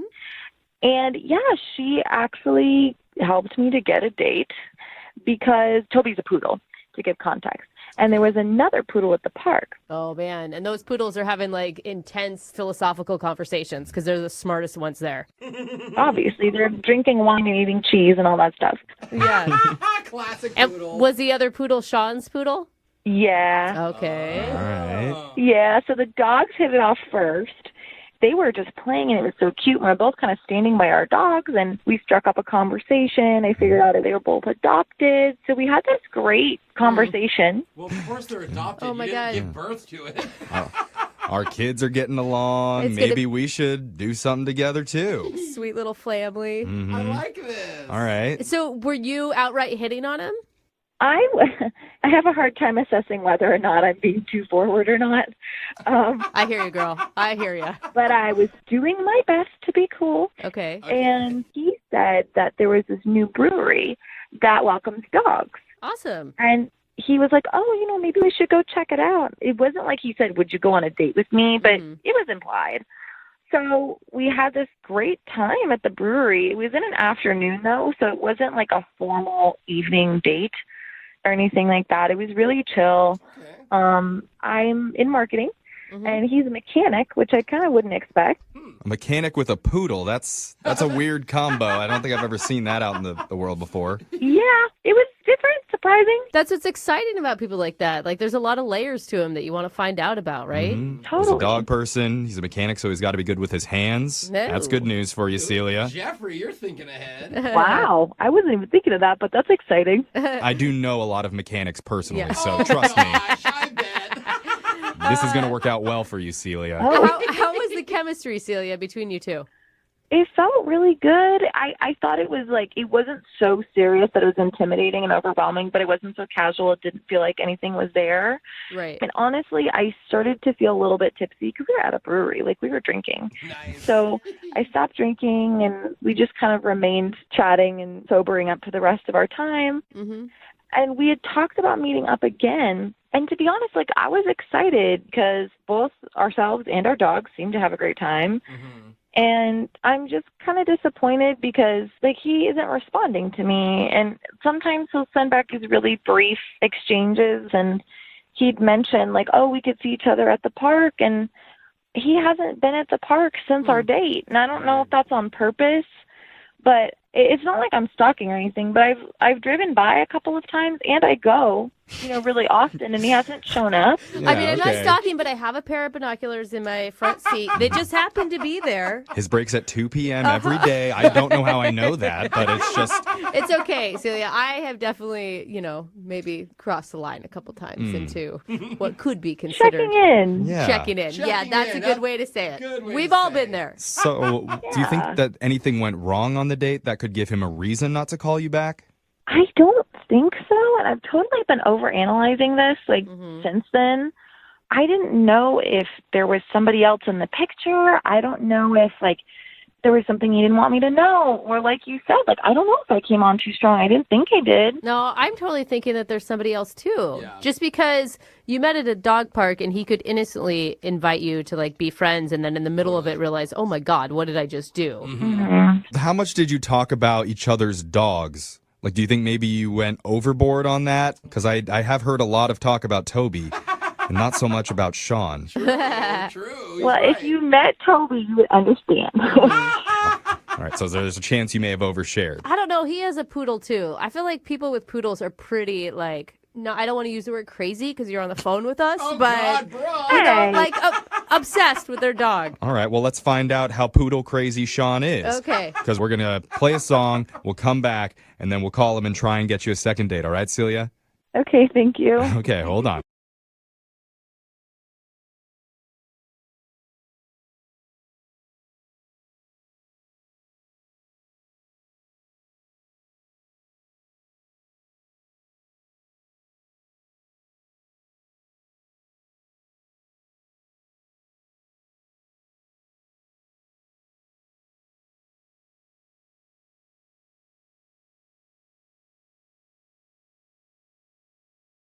Moving 92.5. Brooke and Jubal's second date update. Today's second dater almost had a date that didn't even happen. Either that or she planned a date with somebody who's as good at organizing things as I am. Oh. Angela, how are you? I'm doing okay. How are you? Pretty good. So you planned a date with a guy named John, but you almost didn't even go out. Tell us about that. Yeah, we met through friends. And we had texted for a while, and finally, kind of spontaneously one night, he was like, do you want to meet at Romeo's for pizza? And I was like, yeah, totally. See you there. We set a time. And I showed up, and he's not there. And I'm waiting and waiting, and I'm like, okay, I'm totally getting stood up right now. This is really weird. Did you text him when you were waiting? So I pick up the phone to see where he is, and I get a call from him, and he's like, where are you? And I was like, I'm at the restaurant. And he was like, no, I'm at the restaurant. You're not here. And then there was some confusion, but it turned out we'd gone to totally different Romeos on really opposite sides of town. So we were 40 minutes away from each other. How romantic is that? You guys were getting pizza on different parts of the... But I was at least happy that I wasn't getting stood up, Yeah, totally. So you ended up meeting up with him eventually. Well, he was like, why don't I just pick up a pizza and we can meet at my place Oh. and rented a movie and like whatever, because it was like halfway between where we both were. So did you think whatever at that point, or did you think, oh, this guy's being a little forward? At that point, it was kind of like, no, let's do the easiest thing possible. Okay. So we did. We got a pizza. We watched a movie. It was really, really fun. And, like, you know, one thing led to another. And then I spent the night and left in the morning. It was really great. I thought really fun and not weird. Do you think that he mixed up the restaurants on purpose? Like, he was like, hey, here's a good way to get her back to my house. Just be like, oh, I went to the wrong one. You know what we should do? We should just bring the party back to my house then. Kind of weird to make you drive all the way to where I'm at or me come all the way there. I mean, it's kind of elaborate, but I don't know. We wouldn't put it past him? I don't, I mean, I guess I don't even really know. I don't know him that well. So who knows? Maybe. Stuff like that sounds crazy, but we've heard a lot more elaborate schemes on these second date updates to get girls in bed. I really hope it's not the case. I mean, I'm mostly worried that it was something that I did, like when I was at his house. Uh-huh. Well, so what was it like the next day when you woke up? Was he, I mean, did he seem still interested in you, or was it like, hey, get out of here? No, it was a work day. You know, I left for work. It was totally just like, okay, that was cool. See ya. Mm-hmm. And he also, like, he texted, let's do it again. So I was like, okay, cool. I've got this encouragement. We're going to hang out again. But I've been trying to sort of set something up ever since, and he's just not responding. Nothing. How many times have you tried, bug him about going out again? I sent 3 texts with, like, suggestions for things to do, and I'm like, okay, now I'm stopping, because I just need to take the hint, or I don't know what's going on. Do you know if he was looking to, like, date someone, or if he was just looking for, like, a fun night? I don't know. I have no idea. We didn't really, like, get that far, We were just hanging out. We didn't get that far, but we did it, but we didn't really get that far into it. Are you looking for a serious commitment conversation? All right. Well, we're going to play a song, come back, call him, and get your second date update, okay? Okay. All right. Hang on. Moving 92.5. Brooke and Jubal in the mornings. Second date update. You know what, Angela? I want to apologize to you. Why? I think that maybe all of us in studio have been so jaded by all the second date updates that we've heard that we just assume this guy had an elaborate plan to get you back to his place. I know.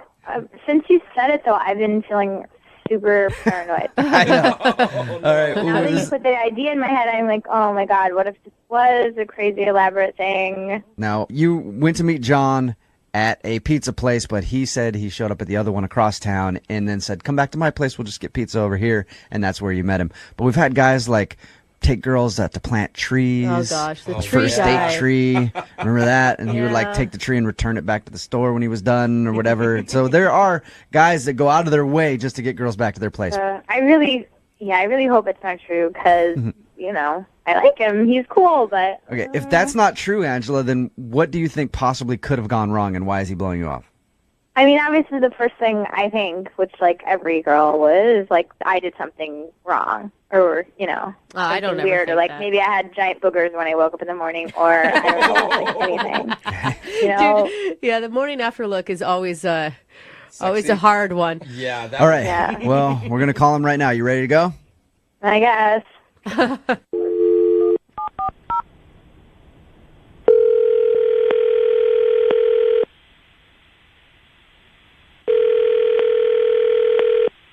Hello? Hi, can I speak to John, please? Speaking. What's up, man? How are you? This is Jubal from Brooke and Jubal in the Morning. I'm moving 92.5. How you doing? Sorry? Who is this? This is Jubal from Brooke and Jubal in the Morning on the radio station Moving 92.5. We host a morning show. Okay. I'm calling you because one of our listeners recently went out on a date with you and really liked you and is wondering why you're not getting back to her. We're calling on behalf of a girl named Angela. Do you remember? Yeah, I do. Okay. Well, Angela just has a simple question, like, why aren't you calling her back? No, Angela's really, really awesome. It's just not going to happen. All right. Is there a specific reason? It's just too weird. It can't happen. Too weird. Can I ask you a question? I have a theory that because she said that when you were supposed to meet at a Romeo's Pizza place. She showed up at one in a different part of town. You showed up at the other area and then agreed to go back to your place. My theory is that you planned that whole thing so you get her back to your place. Oh, actually, that would be really smart. No, I didn't do that. I was just hoping I was right. That would have been a good move. So, what is it though? Like, come on. I mean, she wants to know the answer. She wants to know if she did something wrong. She feels right now kind of stupid. Here's the thing. I didn't notice it at first at all, and that makes me stupid, not her. But she is scarily like my ex-girlfriend. Like, terrifyingly like my ex-girlfriend. Oh. As the night went on, it just got more and more just weird. Just freaking weird. And they look alike, which I didn't notice. When did you notice this? Did you notice it before or after she stayed the night? Well, it was all during, and it just became more and more like, I don't know, can I even talk about this on the radio when we were in the middle of things? She started calling me Johnny, which nobody calls me Johnny except for my ex. Oh, nobody. no. Everything that Stop she it. did, even in the bedroom, reminded you of your ex. Then, at the end of everything, she goes, which, again, my ex, the only person who does this. Oh, No, that is not the only person that does that. Come on, John. I have never, ever dated another woman who did that. Whose ever. side? Yeah, I feel like there's a... Like, immediately afterwards, I sighed can't exactly listen like to that. this. I have to say something. Hey, John, Angela's actually on the phone right now. What? Yep, Angela is on the phone. Angela, go ahead and say hi to John. Hi, John. I'm so sorry. I'm really glad to be hearing all this because I've been sitting here thinking, like, there's something I did, but these are, like, really silly reasons not to call me back. This is, like, I hear you that, like, you have a type and that's maybe, like, weird to you, but, like, that's not such a big deal. Who cares? Like, This is the only time this has ever been said that it was totally meant. It's not you, it's me. Because if and when you ever meet my ex, it's going to creep you out. If I introduce you to my friends and my family, they are going to think that I'm dating the same girl. Like, they're going to think that I got you made in a lab or something. They're going to be freaked out. I mean, I don't know what to say. I believe that if they got to know me, they would all see that I'm different. Did they like your ex-girlfriend, John? No, because she was the devil. Oh, all right. So, Angela, you're the devil, is what John's telling you. You're the spawn of his ex-girlfriend. I mean, I don't really feel like, A, we could ever possibly be exactly the same person because that's impossible. And, like, you don't really know me that well, so right now you're probably just projecting your ex stuff onto me. And, like, you should take the opportunity to at least get to know me a little better before you say that I'm exactly like her. Angela, I've been in John's position before where you've been out with a girl and, like, her mannerisms and stuff, it just reminds you too much of that girl, and you're just like, I do not want to go down this road again because I know how it ends. It's like what she's saying is totally valid, and I kind of agree with her. But the thing is, it's like I don't want to take any of the baggage, which is a lot of baggage, from my last relationship into another relationship just because she happens to remind me. Like, that's just wrong. I would feel But bad isn't it about sort that. of dumb to, like, miss out on maybe getting along with someone really well because of It is totally dumb, but I don't know how to get around it. Well, all right, how about this? John, why don't you go out on a second date with her? We will pay for it. And you can see if you can get over the fact that she is basically your ex-girlfriend in a different body. And maybe I'll wear a wig and change my voice. Don't change yourself, will you go Angela. Will you go out on a second date with her, John? Oh my God! If she got a haircut and dyed her hair, I would be all for that. Oh, come on, John. Okay, Angela, we'll call a salon, get you all changed up, No, we will and then not. send you out on a date with I John. want him to see I'm a different person inside. All right. Will you do it, John? Will you go out with her again? Come on, maybe the second time you guys hang out, there won't be as many similarities. Maybe it was just because you've been thinking about your ex a lot at the time. All right, but we can't go to a comedy because I can't hear her laugh at comedy for the next couple of dates. I will be dreadfully serious. All right. You'll do it, John. I'll do it. Yeah! All right. Nice. Angela, there you go. You got your second date. Thanks, guys. That is so something his ex would have said right there. Brooke and Jubal in the morning.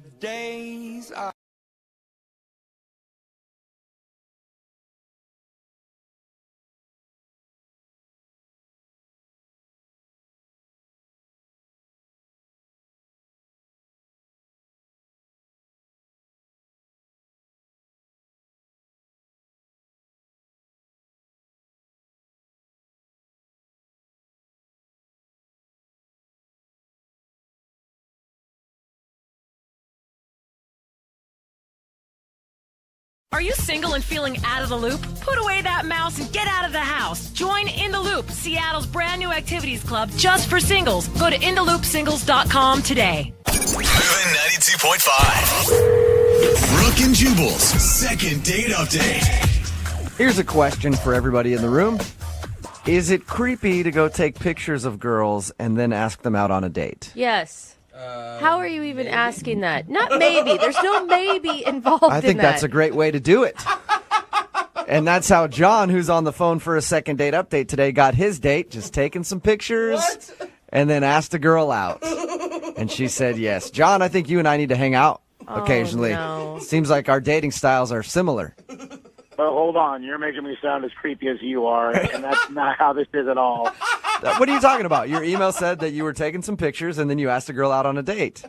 Right, but you're doing it probably in a trench coat sitting in the corner on your phone. I'm a professional wedding photographer. That Whatever. makes sense. Tomato. It's your job. So Who cares? It's a little bit different. You were still taking pictures of her and asked her out. Yeah. I hope it wasn't the bride. No. It was one of the bridesmaids. Okay. That's actually, I mean, thinking about it, so you're a wedding photographer, and the girl that you want to call today, that's where you met her. Was at one of the weddings that you were shooting? Exactly. Okay. That's actually a good job because you're there, you're taking pictures. A lot of single girls, a lot of sad girls because they're not getting married. Perfect opportunity to pounce. I have John. dated a lot of photographers, and there is something sexy about a man with a camera in his hand. Well, first of all, thank you, but I have never done this before. It's never happened. I try and be professional when I do it, but this one was just kind of different. Okay. What was different about her? She was just so cool. Her name was Casey, and like I said, I always try and be professional, but while the family was trying to figure out what picture they wanted next, and they were trying to get one of the grandparents and getting everybody together, she and I were just kind of chatting, and I wasn't hitting on her. We were just kind of talking about things, and she was just really, really fun. So when did you ask her out? At the end of the wedding, or? Yeah, it was at the very end. But the thing is, I was packing up my equipment, and everything was kind of shutting down, and she came over to say goodbye, and since she approached me, I kind of took a deep breath, and I said, I don't know if this is okay or appropriate, but I would really love to grab dinner with you.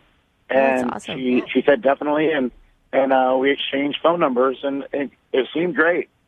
Okay. It turns out that it's actually just a big ploy for the bride to get a discount on her photos. How did dinner go? Well, that's the issue. So we talked about it that night and kind of said, well, how about next Saturday? And she said, sure. And I said, I'll text you a time and a place. So you actually made plans to meet up at the wedding? Yeah. I mean, we picked the day. We just didn't pick the place because I didn't know where I was going to be coming from. I had some stuff to do during the day, but I texted her on Friday and said, hey, this restaurant at this time, I can't wait to see you. And the thing is, she didn't text back, but I thought maybe she was busy or doing something. So I actually went to the restaurant the next day, and she never showed up. Okay, sucks. so she stood you up. That's weird. Sort of. Yeah. Were you guys texting beforehand at all, or you just were waiting? No, because I was just trying to be casual about it, and I didn't want to start all this stuff like a high school girl and be like, hey, what are you thinking about? Yeah. I thought I'd wait till Saturday night and go from there. Okay, and when she didn't show up to the restaurant, did you try to get a hold of her then? Like, hey, I thought we made plans? Well, no, because I didn't want her to ask me if I actually showed up. Oh, so you didn't want her to know that you showed up and waited for her like a little puppy dog. Exactly.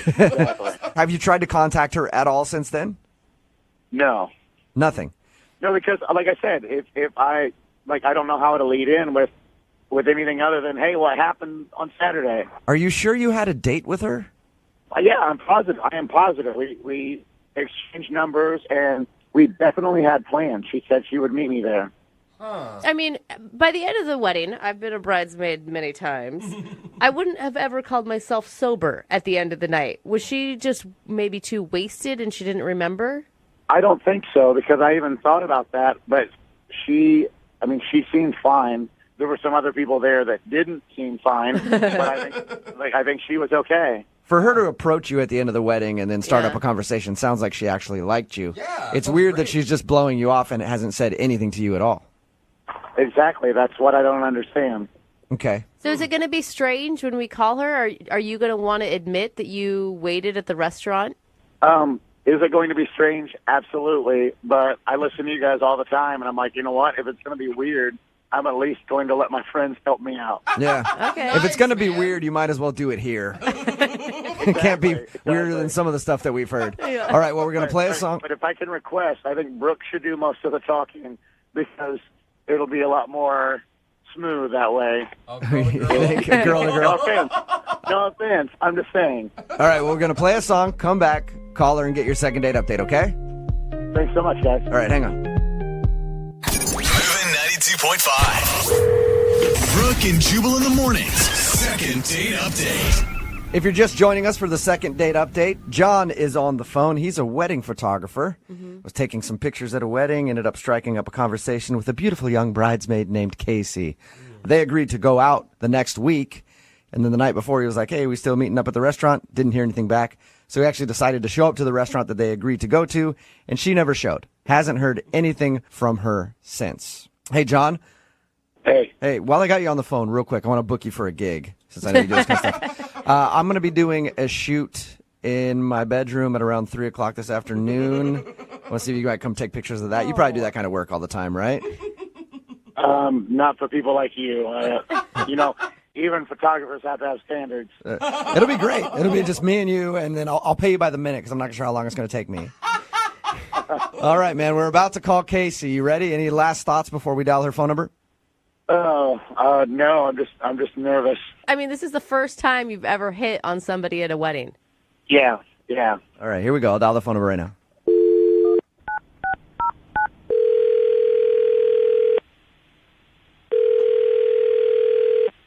Hello?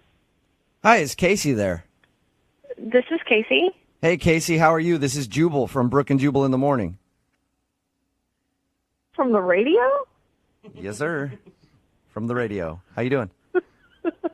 No, it's not. Yes. That would be Yeah, it awesome is. if it wasn't. Listen to all these. Look, that's Brooke. That's Jose laughing over there. Casey, it And really this is me. Oh, this is weird. Okay, hi. You're the one that made it weird by not believing it was me. Any idea why I'm calling you? Not a clue. You recently scheduled a date with a guy named John, who you met at your friend's wedding. He was taking pictures of it. Yeah. Yeah, John emailed us and told us all about meeting you. Said you guys had a date scheduled for a Saturday at a restaurant, and you never showed up. Oh my God. Is there any particular reason why you blew him off? It just wasn't what I thought. Well, how do you know the date wasn't what you thought if you didn't go? Not the date so much as the situation wasn't what I thought. Do you mean like he wasn't even paid to be a photographer at your friend's wedding? He was just some creep who showed up taking pictures? No, like he was a photographer, yes. Oh, damn. I had made that up in my head. It was going to be so much better. No, he was the photographer at my friend's wedding, yes. Okay. Did you not understand that he was like hitting on you and it was going to be a date? No, he did ask me out, and I did say yes. Okay, so you wanted to go out with him. I did at the time, yes. What happened between you guys agreeing to go out and then the actual day for your guys' date? So after he asked me out, I was telling a few of my friends at the wedding that the photographer had asked me out. Yeah. And that I had said that I would go. And one of the bridesmaids said, "Are you serious?" because he asked me out too. Shut up. So he asked one of the other bridesmaids out as well? Yeah. So did you get the vibe that he was that's what he does, takes pictures and asks girls out? Well, that's what I was wondering at that point. And I mean, like, if he's, a photographer at weddings all the time, is this just what he does? Did your friend go out with him? I actually don't know what happened with him. As soon as she told me that he had asked her out, I got a weird vibe, and I was done. So, so he's just running around the wedding asking every girl he possibly can out on a date. I mean, that's what it seems like, yeah. We talked to him about meeting you, and he said that he never hits on girls at weddings. He made it a point to say that. Yeah. Well, he's obviously a liar. And you sure this girl's telling you the truth? I don't think that she would have any reason to lie. Yeah, I think she was telling the truth. So I didn't want to go out with him after that because it's just that's creepy. Yeah. Okay. I'd understand that. That turned me off, too. Yeah, So you didn't show up for your date because you feel like John was a creep. Yeah. Perfect. This is when I should tell you that John, the creepy photographer guy, is actually on the other line listening to this conversation. Are you serious? Yes, I am. Wait, hold on. I wanted to try and jump in when I heard you say I was talking to another bridesmaid. Like, I don't know if my phone wasn't on or whatever, but, like, I don't know what you're talking about. I didn't ask anybody else out. Why would someone make that up then? Why would someone tell me that? I have no idea. I didn't even talk to that many people. Like, and you said another one of the bridesmaids? Yeah, Allison. Is she the one that said she's a waitress? Yes. Okay, listen. She said where she worked, and I said, I've heard of that place. That's all I said. I don't know if she thinks that means a date. I was just making small talk because I'm at a wedding for 3 hours. Are you lying or are you being serious right now, John? No, I promise you. It was just conversation, we're just standing there. Yeah, but why would she say specifically that you asked her out? Like, I know her. Like, she doesn't, misunderstand things like that. Okay, the only thing I can think of is this. I said, if I go there, I can have a drink. But I did not say, we will have a drink. Like, we implies that we will be together. Hey, Casey. Sometimes it's sad and I drink by myself. Casey, let me ask you this. Your friend, there are girls like this, there are guys like this too, that whenever somebody of the opposite sex talks to them and asks them anything about what they do, they're like, oh my God, he's hitting on me. Is she one of those type of girls, or is John a pervert? She's not. That's so weird. So, John, do you have her phone number? Like, could you call the Allison girl right now? No, I don't know her last name. Honestly, I didn't even remember who she was until you said her name. Do you believe him, Casey? I don't know. But did you have a good time when we were talking? Did I have a good time when we were talking? Yeah. Yeah, sure. It was a nice conversation, of course. I wouldn't have said yes to the date if I didn't have a good time when we were talking. Did all the other girls that you were talking to have a good time too, John? Exactly. Right? Didn't I say Brooke was supposed to do all the... Casey, would you like to go on a second date with John? We will pay for it. I think I want to check in with Allison and talk to her about this before I say yes. I don't think that's a bad idea. John, are you okay with that? If Casey checks in with her friend to make sure that you're not being a pervert? I'm not okay with you calling me a perv again and again. But yeah, I think I'm okay with her talking to Allison. I just hope Allison is honest with her and remembers the truth. So you're already setting it up to call Allison a liar. Yeah. You realize that, John? No, like I said, I mean, people at wedding receptions drink, and I think she might have saw something that wasn't there. But like I said, now it sounds like you're backpedaling. It sounds like you're backpedaling so hard. Like if she tells the truth, no, she's not drunk. I don't have her phone number. Like I didn't try and establish more communication. That's where I'm at. Okay. Good point. Okay, that's a no for me. John, It sounds like you're trying to cover up a lie, or you're trying to cover your ass. I mean, it's a no. Oh my gosh, John, you just talked yourself out of a date. Yeah. What happened, buddy? Casey, I'm telling you, if we sat and talked, we would have a good time. And I felt something when we were talking before, and I promise you, I would love to get to know you better and not anyone else. Oh. But I really don't think you need to talk to Allison about it. Yeah, of course not. Because you asked Allison out. Oh my gosh, own it, John. No, it's not that. I'm telling you, I think she saw what she wanted to see, and it wasn't there. Yeah, sure, John. Wasn't there because she said no when you asked her out. She didn't say no. Oh, so she said yes, John? No, she didn't say anything. There was no question. Yeah. There was no question at all. Oh, poor John. Brooke and Jubal in the morning.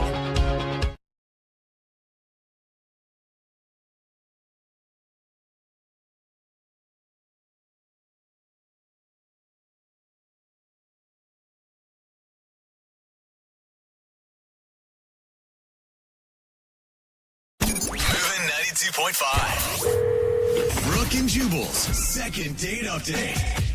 Remember, if you want a second date update, all you have to do is email the show, brookandjubal at moving925.com. We will call the person who didn't call you back.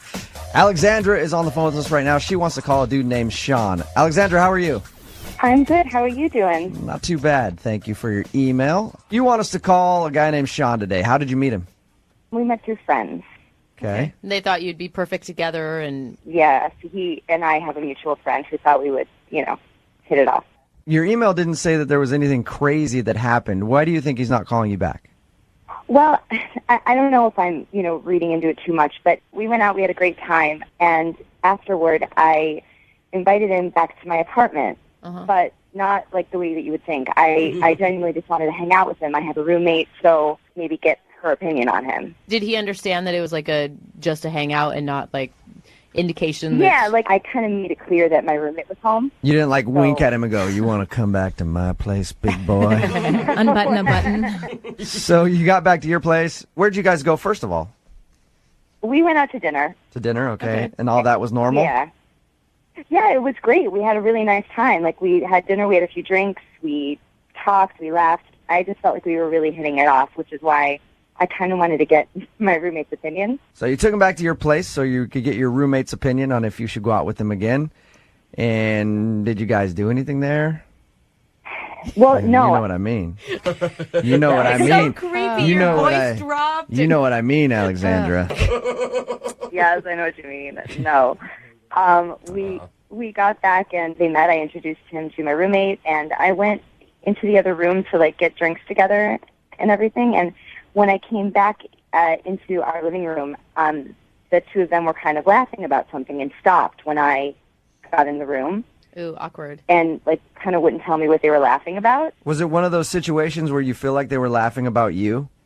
Well, I don't know, about something that they didn't want me to be in on, that's for sure. Or at least I felt like it. I don't know. I'm kind of not sure if I'm reading into things. I hate those situations, though, because it's so awkward when that happens. You walk in on a conversation you're not supposed to hear, and then they just stop. Everybody in the room knows that you just heard it, but nobody ever says anything. It's always just like, okay, that's weird. And your roommate is a good enough friend that you wanted her opinion on this guy, but she won't tell you what they were talking about even still? Yeah, well, that's what's weird about it. It's because that's not our relationship, like mine and my roommate. We are really close. You've asked her since then what you guys were laughing about, and she won't tell you anything, or she just she doesn't remember? Well, she just keeps blowing it off. She's like, "Oh my God, I don't even know. It was nothing." Kind of like I'm being weird. So what happened after that awkward moment then? Well, she kind of abruptly had to go. After I got back into the room, she's like, "Well, I'm actually going to meet a friend for drinks now, so I can't stay," which I kind of didn't want. I had wanted her to get to know him a little bit. So she bailed, and me and Sean were together. And well, that's probably good, right? I mean, you still got some alone time with him. Yeah, I guess. I kind of wanted her to stay, though, to be that buffer, because I didn't want to, sleep with him on the first date.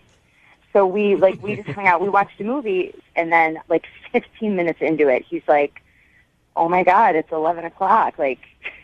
Can you believe how late it is?" Whenever somebody starts dropping that, it means they want to go. Yeah. Was it a weeknight at least? So maybe, it was late? It was Friday night, Ooh. I said that. I'm like, it's Friday night. And he's like, I have to thing early in the morning, the usual stuff that a guy would say to kind of get out of there. Yeah. So you feel like he was blowing you off at that point? Kind of, but then we gave each other a hug goodbye, and he's like, before he left, he was like, text me, okay? And then that was it. Have you texted him?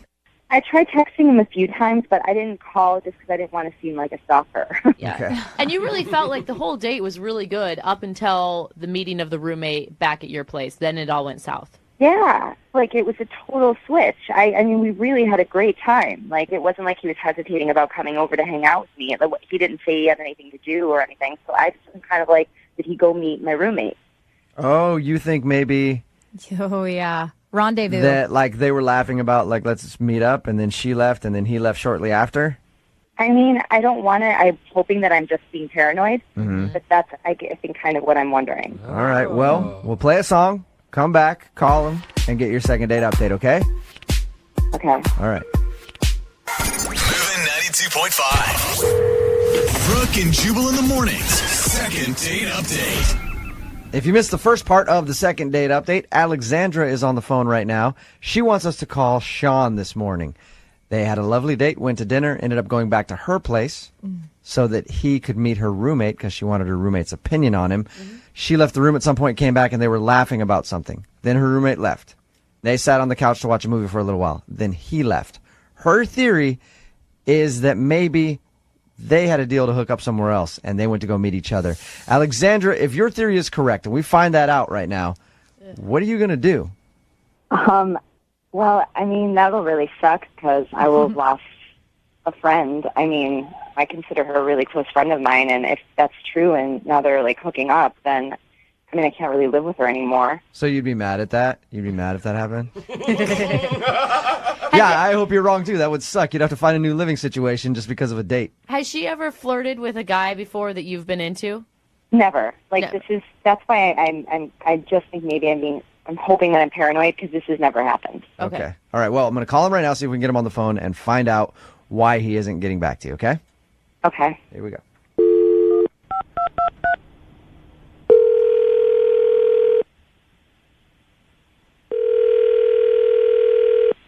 Hello? Hi, is Sean there? Yeah, this is Sean. Hey, Sean, how are you? This is Jubal from Brooke and Jubal in the Morning. What? This is Jubal from Brooke and Jubal in the Morning, the radio show. All right. Cool. We do a segment on our show. It's called the Second Date Update. And what that is if you go out on a date with somebody and then blow them off, they email us and ask us to call you and find out why. So you recently went out on a date with one of our listeners. Her name is Alexandra. Okay. So you remember Alexandra? Yeah, I remember Alexandra. Did you like her? Yeah, she was a really sweet girl. Okay. Do you want to go out with her again? Because she says she's tried to text you and you haven't responded. It's nothing personal. It's just, So there is a reason that you don't want to go out with her again, other than just not liking her. Yeah, I'd rather not get into it, Sean, I'll get you off the phone real quick. I know that, you probably have stuff that you need to do. But can you answer just one question for us? All right. Okay. Alexandra says that you were sitting there with her roommate. She came back into the room, and you guys kind of stopped talking about whatever you were talking about. And then her roommate left to go somewhere, and then you left shortly after. Did you go meet her roommate? Is that what she said? No. That's what what she said. I did not go on a date with a roommate. Oh, all right. Because that's what she thought had happened. She thought that you guys maybe had planned to go meet up somewhere else. Not that sort of guy. So. Okay. Is the reason that you don't want to go out with her worse than that? How can it be worse? I don't think so. Okay. Nothing bad. If she was already thinking that, then she was thinking something horrible. Yeah. So if what you actually have to say is not that bad, then why not just tell us? She wants to know. Well, I mean, I just had a conversation with the roommate. She told me what the real deal was. The real deal? What's the real deal? She just was saying things like, you better treat her right after this. I hope you're the right guy for it. You seem nice. This sort of thing. You know what I'm saying? Okay, I get really annoyed when that happens. Are you that type of dude too? Like when I go over and meet someone's new friend, they're like, "You better treat my friend right." I'm like, "Shut up." Yeah. Like, You're not gonna do anything. It really bugs me. Yeah. So did that just turn you off right there? And you're like, "All right, she's got one of those friends," and you didn't want to call her again? It was a little bit more than that. I mean, she said she'd never been with a man before. What? What? That's Hey, what her Sean. roommate said. She said I should treat her nice because it was going to be her first time. What? So her roommate told you that she was a virgin. What is she doing? Yeah, she said she was a virgin. How is that Man. the place to ever bring that Uh, up? Oh my Yeah, gosh. that sucks. But I do kind of see your point, Sean. That's a lot of pressure and a lot of bad sex. Yes. Oh, come on. Alexandra is actually on the phone right now and heard what you just said, Sean. Girl. Are you kidding me? No, I'm not. Are you kidding me right now? Is this for real? Alexandra, I am so sorry. I can't believe she said that to you. I mean, I was a little shocked, too. I can't believe that this is happening right now. Is that true, Alexandra? You've never been with a man in the biblical sense before? Well, you know what? Yeah, but I didn't need that to be broadcast, and I can't believe she would betray me like that. I can't believe this. Unless she's been telling all the guys that you've been going on dates with, and you just are now finding out about it. Yeah, that's why she hasn't lost her virginity. Exactly. Yeah. That's why dudes keep leaving. I mean, Alexandra, there's going to be a special guy, going to be able to treat you right and do all these things. It's just a little bit too special, for me, I think. You know how... Are you kidding me? I thought guys liked that. No. Nope. Most of us don't. I feel like girls can sometimes, after... They can get a little clingy after the first time. I was just about to ask you what your reasoning is, Sean. Is it because you don't want her to get too attached and you're not looking for that kind of relationship? Yeah, it's such a high-pressure situation. The girls, they take it really seriously. They remember, every little detail about the first time. Sean, you're making a big assumption that she was ever even going to sleep with you, dude. I was just going to say that. How do you know that I even wanted to sleep with you? Well, if we had been on a couple more dates, bound to happen eventually. Alexandra, you've met Sean. I've met him now on the phone for a few minutes, and I don't think anybody can resist him. Yeah, Jubal's pants are already off. You don't know. I mean, Sean, how about this? Because think about it. If you guys actually got to know each other, maybe you would be like, I want to be that guy. You see what I'm saying? Yeah.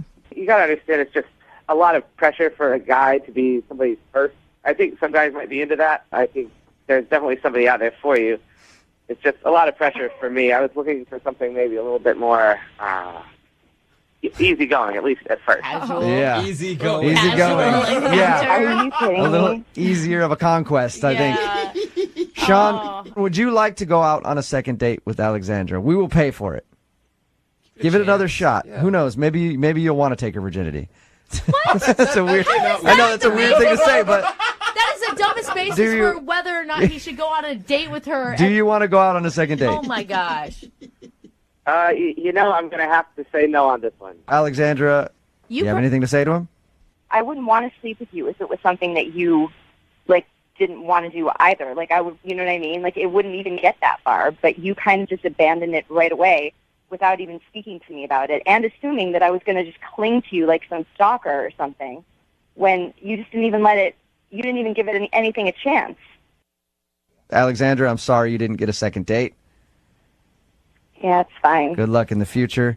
If you're worried about getting that V card taken, don't worry. We've got tons of texts in right now at 78592. A lot of willing people out there. Brooke and Jubal in the morning.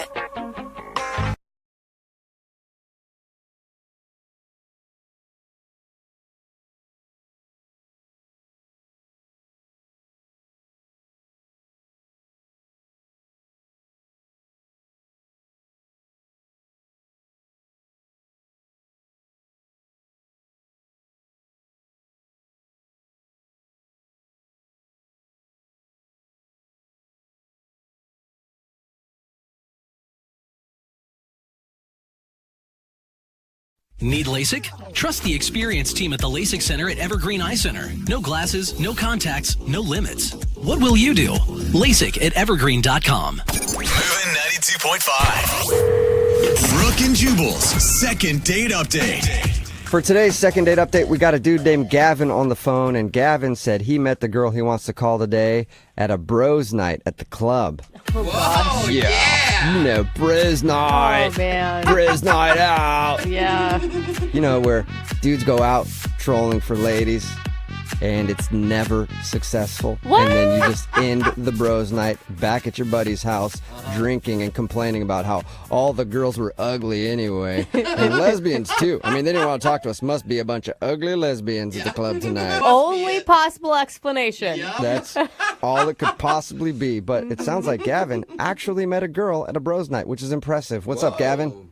What's up, man? How you doing? Oh, Pretty good. How'd you do that? How'd you actually meet a girl while you were out with your buddies? Oh, man, you guys can hate all you want, but me and my buddy Dave, we go rubbing and clubbing all the time. Did you wait? Stop, Gavin. You did not just say rubbing and clubbing. I did. I don't even really know what that means. Do you rub first? Do you club first? What's happening? Just use your imagination. It ain't clubbing without the rubbing, right? Oh man, I'm using God. my imagination, and your bros night just got a lot more interesting. Dude, I feel like you're the guy that girls try to avoid when they go out to the club. I'm sorry, Gavin. I'll tell you that you're right about that sometimes, but I instantly like you better for that response, though. yeah, I mean, nobody hits all the time, right? But Right, okay. you got to try. All right, so it sounds like you didn't strike out this night. What's the girl's name that you want to call today? Casey. Oh, Casey. say it like that. She must be sexy. Oh, man, this girl was sexy. She was exactly what I was looking for. And, you know, you dress well. You know, I dress really nice, and I smell really good. Okay, and yeah. it's like my thing. It's like what I do, right? What attracted you to Casey? She was the only female that looked in your general direction, or was it? Well, I'm like a dancer, too, right? Like, I'm not a professional dancer. I don't have no training or nothing, but I go clubbing a lot, and I watch other people, and I go home and I practice. Oh, good job. Okay. Nice. I can actually appreciate a man who enjoys dancing and isn't just trying to grind on somebody's leg. Mm-hmm. I know you do. Ladies like the dancing. Yeah. And sometimes it helps with the grinding. Yeah. You know? Even the rubbing. Mm-hmm. Exactly. All right, so you impressed her with your dance moves?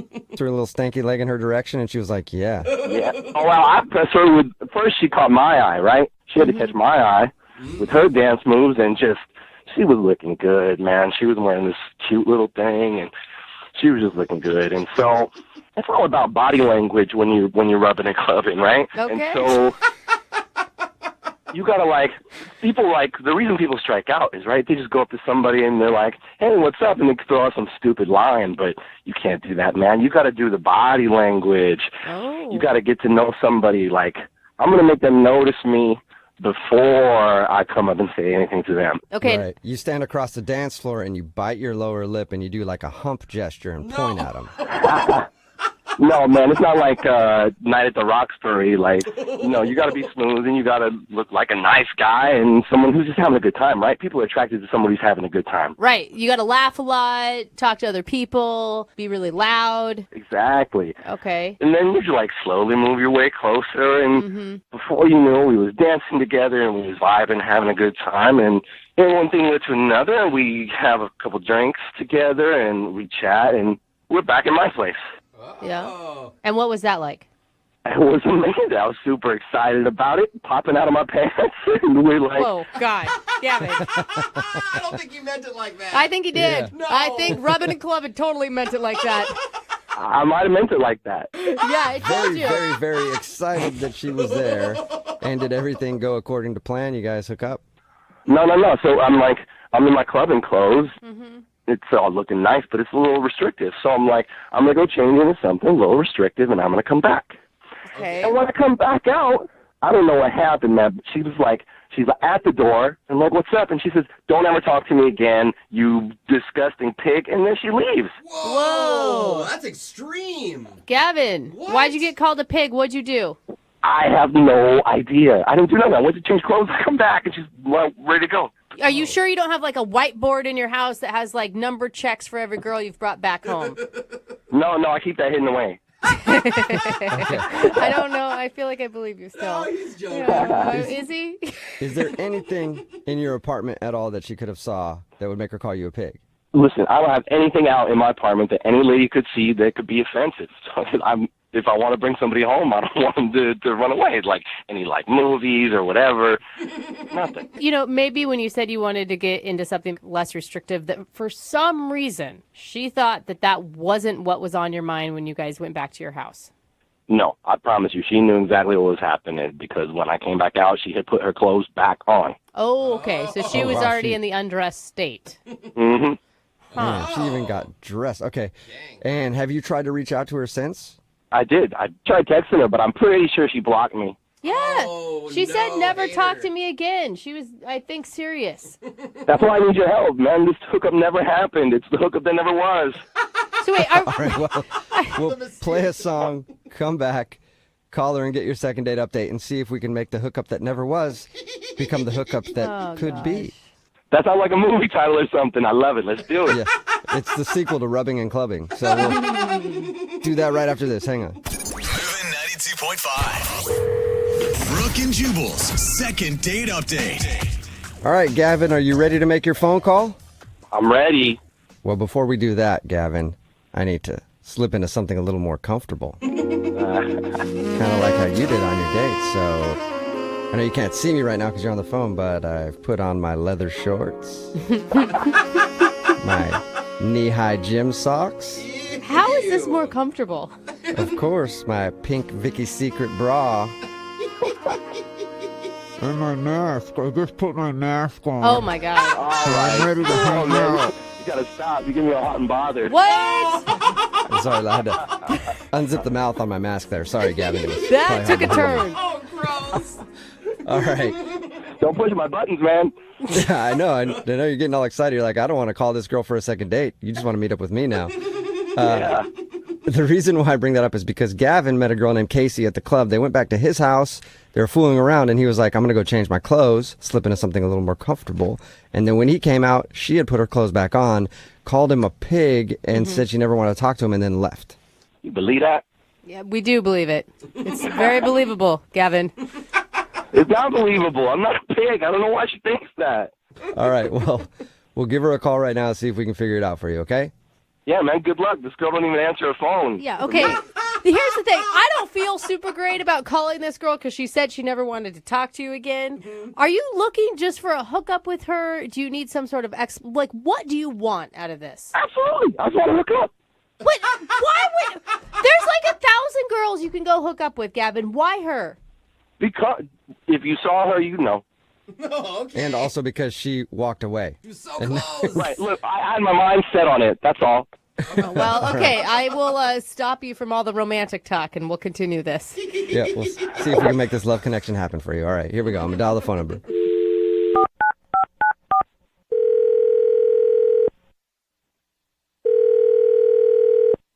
Hello, Hi, can I speak to Casey, please? this is she. Who's this? Hey, Casey, how are you? My name is Jubal from Brooke and Jubal in the Morning. Who are you calling from? Jubal from Brooke and Jubal in the Morning. It's a radio show. Oh, I don't know you. No, you don't, Casey. All right, no, you don't. Yeah. But I'm glad we're meeting now. I'm calling you today, Casey, because one of our listeners actually emailed us about you. Who? I don't understand what's happening. Well, we do a segment on our show. It's called the Second Date Update. That's where if you go out on a date with somebody and then end up not calling them back after, they email us to see if we can get you on the phone and find out what happened. And you recently met a dude named Gavin while you're out at the club. Oh, my God. Oh. Whoa. It literally sounded like you just threw up in your mouth right now. Yeah, because I did. Oh, right. So Gavin told us a little bit about meeting you. He said he liked you a lot and he thought everything was going fine, but then you left his house and called him a pig and said you never wanted to talk to him again. That's right. Okay. See, you can understand why, I don't know why he'd be confused though. Like, according to him, everything up until that moment was great. I think he knows why. No. Well, we talked to him and he has no idea. Do you want to tell us? The guy's a pig and he knows it. He actually doesn't, though. Think about this, okay? So he's a pig, and he's going to continue being a pig unless he knows why he's a pig, and he has no idea. So if you tell us, then we can tell him, and maybe he can change his ways and not be a pig anymore. You could help turn that pig into a beautiful butterfly. Now, let's not go too far, right? Like, she threw up in her own mouth, for God's sakes. I think that may be a stretch. I just know that he's a cheater. Whoa. How? And how do you know that? So I don't know what he told you, but we were having a good time. We were. And we were on his couch, and then he went into his room. And so I looked up, and I saw that he had, those Amazon Echoes.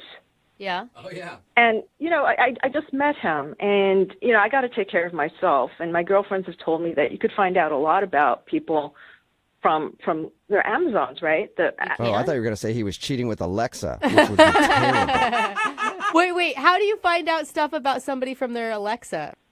Well, you can grocery shop for groceries with your Amazon account. And so I asked Alexa, what's in your shopping list? And so he had a couple of razor blades and shaving cream and cotton balls. And then it started getting into stuff like feminine hygiene products, secret deodorant, like CoverGirl makeup. What? And he lives in a one-bedroom apartment, so this isn't a roommate. He's clearly living with a woman and must have been his girlfriend. Oh my God, or he's using that stuff for himself. Tampons? Really? No, Jubal. They can be fun if you know how to use them correctly. Okay? Don't Dude. ask me how I know that, but they can be. Casey, you are like a genius sleuth, I feel like, right now. I've got to take care of myself because there are a lot of guys out there who will just sleep around, and I'm not that kind of girl. All right. Hey, I'm sorry. I gotta say something. What? Oh, sorry, Casey. That's Gavin. He's on the other line and wants to talk to you. Hey, Casey. Oh, my God. Oh, you come in like that, Gavin. Really? Really? She just busted you, dude. Yeah, but because I'm not worried because it's all the stuff's from my mom, man. For your mom? What? From my mom. I get free shipping. So you say. Anyone can say that. I can. No. There's no way that can be your mom's. That's just bullshit because your mom wouldn't wear CoverGirl makeup. My mom had me when she was a sophomore in high school. I got a young, hot mom. What? What? Oh, God. Now it's getting worse. Yeah, that was kind of weird. Hold Sometimes on. people think she's my sister. Gavin, that doesn't... You're not buying tampons for your mom. I don't even buy tampons for my mom. Look, I understand you're upset right now, and that's okay. I forgive you, but I didn't do nothing wrong. I forgive you. What is there to forgive? You're the one. You left me hanging. Yeah. It was about to go down, and all of a sudden you call me a pig, so... And you're a lying pig. I mean...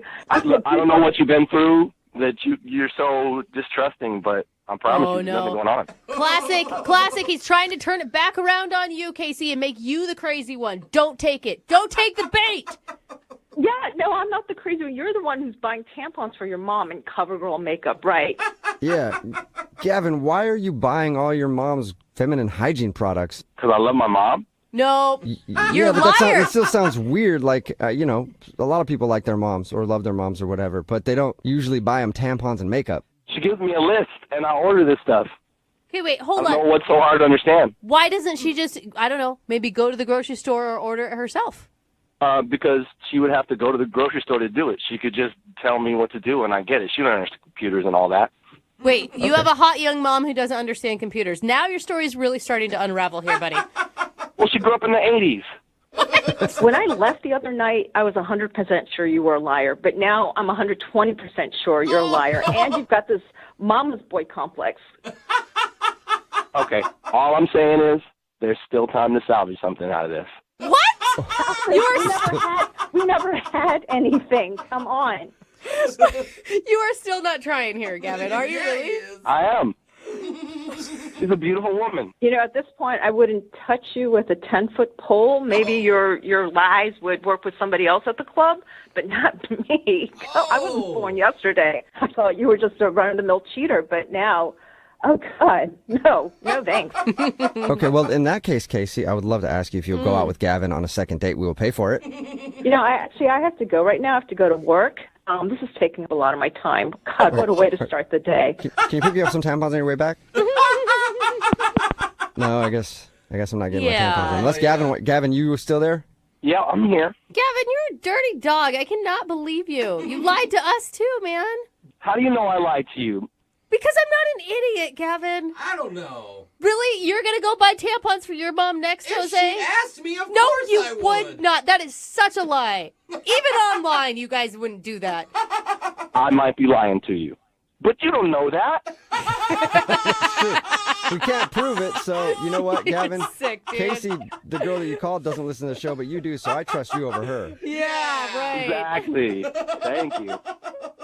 Brooke and Jubal in the morning. Got a text in at 78592 says, I don't know what to think about that second date update, but I do know that I'm going to be rich now. Thank you. So, if you missed today's second date update, Penny wanted to call this dude named Christian. They actually knew each other in middle school, and she saw him at a fair. They decided to actually go out after they reconnected. But the reason he wasn't calling back was because during her date, she ran into a friend who she works with.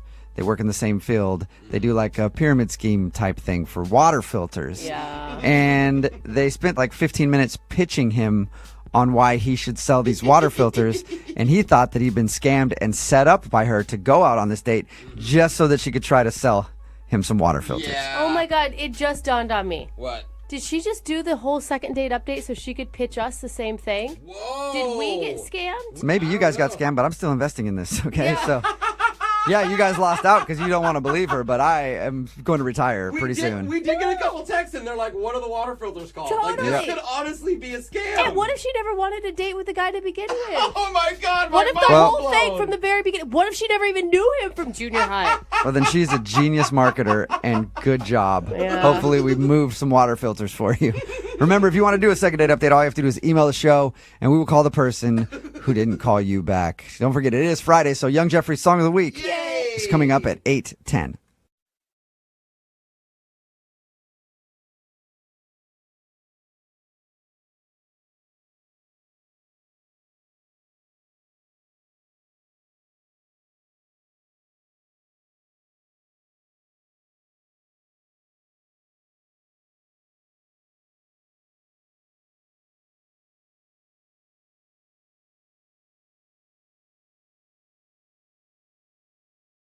Need LASIK? Trust the experienced team at the LASIK Center at Evergreen Eye Center. No glasses, no contacts, no limits. What will you do?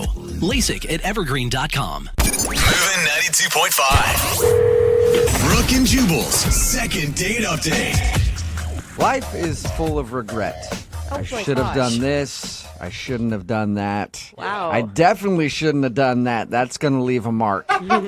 You know, we all have them. And Kayla, who was on the phone today to do a second date update, has a regret. We'll get into that in just a second. But first, Kayla, how are you? Hey, guys. I'm good. How are you? Good. Thank you for doing a second date update with us today. Why don't you tell us a little bit about the guy that you want to call today? His name's Johnny, and I met him online. I don't have a ton of free time, so I've been trying online dating because that just seems like, you know, the best way to meet people. That's the easiest way to meet the creepiest people possible without actually having to go talk to them in a public place. For sure. Well, it's like you can kind of weed out some people, but, you know. And was this one of the first online dates you went on? I mean, I've been on like 2 or 3 over the course of the time I've been on this site because I just don't have that much free time. So when I met this guy, Johnny, I was like, he seemed like a really nice guy, and I was excited because I actually had a time that could work for both of us. What'd you guys do when you went out? We just went out for drinks after one of my work days. You know, I feel like weeknights are good because then you don't have that much pressure. You know, I have something to do the next day. So in case it, like, doesn't go well, I can get out of there. And what was your first impression of him? He was really cute, and he has this really great smile, and he went and talked to the host for us to get us some seats, and I noticed as he was walking away that he also has a really cute butt, so that was a surprise. That always helps. Yep, totally. And so you liked him. Everything was cool on your date? Yeah, you know, he seemed really nice. The conversation was like, okay. It was like not horrible, you know, but it was like a little bit slow. I figured. That's a rave review. Not horrible. Like when I go to a restaurant, I love to get not horrible food. I know. I feel like we just didn't have like an instant, you know, like click, you know what I mean? Mm-hmm. We were both like nervous and we'd never met each other before, and so it was fine, you know. He was totally nice. It just wasn't like instant like spark connection. Okay. And that brings us to your regret. Why don't you tell us a little bit about what you're regretting? Okay. So we've been talking for like a little bit, probably like 15 minutes. And then he noticed that I had a crossword puzzle in my bag, because I do crossword puzzles on my commute, and it's just like, you know, a fun way to sort of clear my head. But what was weird about it is that he noticed it and he mentioned it, And he was like, oh, huh, you must be really smart. Because you do crossword puzzles? Yeah, apparently. I didn't know you had to be super intelligent to do crossword puzzles. You could actually be an idiot and not get one question right on the crossword puzzle. For all he knows. I think he just assumed that. Who knows? And I wasn't like really sure how to take it. I thought like, oh, no, maybe he's joking, you know? But then he's like, well, I'm not really into like reading. What? Yeah, I know. I totally kind of thought the same thing. He realizes that a crossword puzzle isn't a book, right? I would hope so, but then I was like, oh, like, you know, like to read books or anything? And he was like, no, I would just like to relax and, you know, not challenge my brain in my off time. And I was like, huh. I don't like to think unless I absolutely have to. Yeah, but then this is like the weirdest part. He was like, I don't even like to vote. And he said it was because voting is too complicated and he has to like read all of the directions. So he just doesn't like to use his brain at all. And by the way, it's a good thing he doesn't vote. I'm all for people who are uninformed not voting. And he's not saying like he's not informed on the issues or he doesn't know much about the candidates. He doesn't vote because he can't follow the instructions of it. Is that not just so bizarre? It kind of blew my mind. That's weird. I was like totally over him, and I left and whatever. So why do you want to call this guy back? He sounds like an idiot, honestly. I know, you guys, like, I've had friends in the past tell me they think, like, maybe I'm a little too judgmental when I first meet people. And, you know, like 3 weeks went by, and I was like, well, he was nice, and he didn't say anything, like, offensive. He just didn't really say much at all. So I was like, well, maybe he was nervous, and he just made, like, a mistake. And so I'm kind of thinking, like, maybe I should give him another chance. You actually blew him off, and now you want to do a second date update to call him and ask him out again. That's never happened. Yeah, I mean, I don't know, like, I'm trying to be more open. So after your date, did he try to contact you and ask you out again and you just ignored him, or have you guys not spoken at all? Well, he actually texted me like a couple days later, and I just sort of ignored the text. I just didn't really know what to say, and so I feel bad about that too, because there's like no reason that I should just like pretend he doesn't exist, you know? I'm so confused why you feel bad. Like, you called the conversation not terrible, and then you feel bad that you rejected a guy who says that he doesn't vote because he can't follow the instructions. Well, yeah, I mean, I don't know. I feel like it was kind of a snap judgment on my part. I feel bad, and I'm like, a second date wouldn't be horrible. I've gone out with some other, like, real jerks since him, and, like, you know, what's the worst thing that could happen? He's a totally nice guy, and, like, maybe he really just has a really great sense of humor, and he was just kind of, like, testing me, you know? So basically, after going out on a few dates, your standards have been lowered, and now you want to ask him out again. I mean, hopefully not, but a second date would help me figure that out, right? So after you blew him off, oh my God, when you guys went out and he texted you and you just ignored him, have you tried to ask him out again since then, or is this going to be the first time that he's hearing your name since you guys went out? I did text him like a couple days ago, but now he seems to be ignoring my text. So the tables have turned. Yeah. All right. Well, we'll play a song, come back, call him, and get your second date update, all right? Okay, that's awesome. Thank you. Hang on. Moving 92.5. Brooke and Jubal in the mornings. Second date update. My only hope for today's second date update is that the guy, when we call him, he's actually able to figure out how to answer a phone. Because he sounds like one of the dumbest people on the planet. And for some reason, Kayla really wants to call this guy to go out on a second date with him. If you're just tuning in, Kayla is on the phone. She told us about a date that she recently went on with a guy named Johnny. They hung out for a while. The reason that I'm making fun of Johnny is because he saw that she had a crossword puzzle in her bag, and he's like, I don't do crossword puzzles. Those are for smart people. And then he also said that he doesn't vote because he can't figure out the instructions on how to vote. Not necessarily I'm not up on the issues. I just can't figure out how it works. Yeah. And after that date, she blew him off because of that. Yeah. And that was like 3 or 4 weeks ago. And because she's gone out on a couple of other dates with people who are even worse than that, now she wants to get this guy on the phone and ask if he'll go out with her again. Kayla, I'm about ready to dial his phone number. Any last words?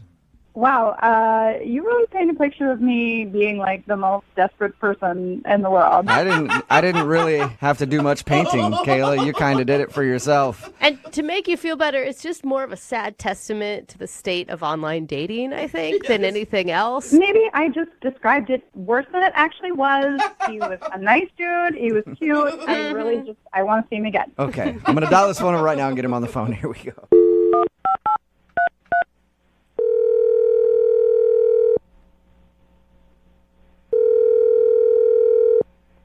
Hello? Hi, can I speak to Johnny, please? Yeah, this is he.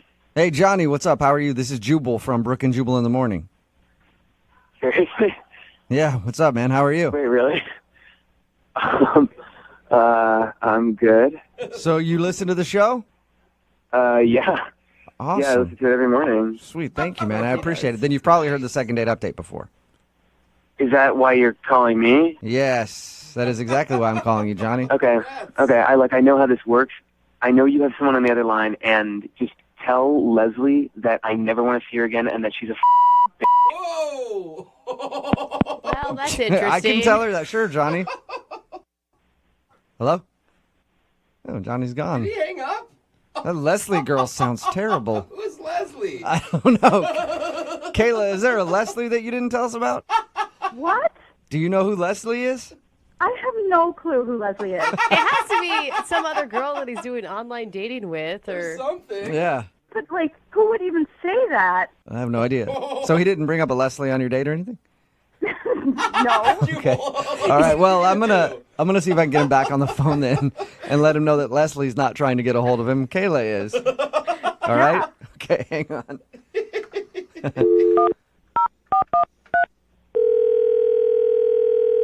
Look, I told you before, I don't want to do this, okay? I really don't want to talk to Johnny, you. I'm not calling on behalf of somebody named Leslie.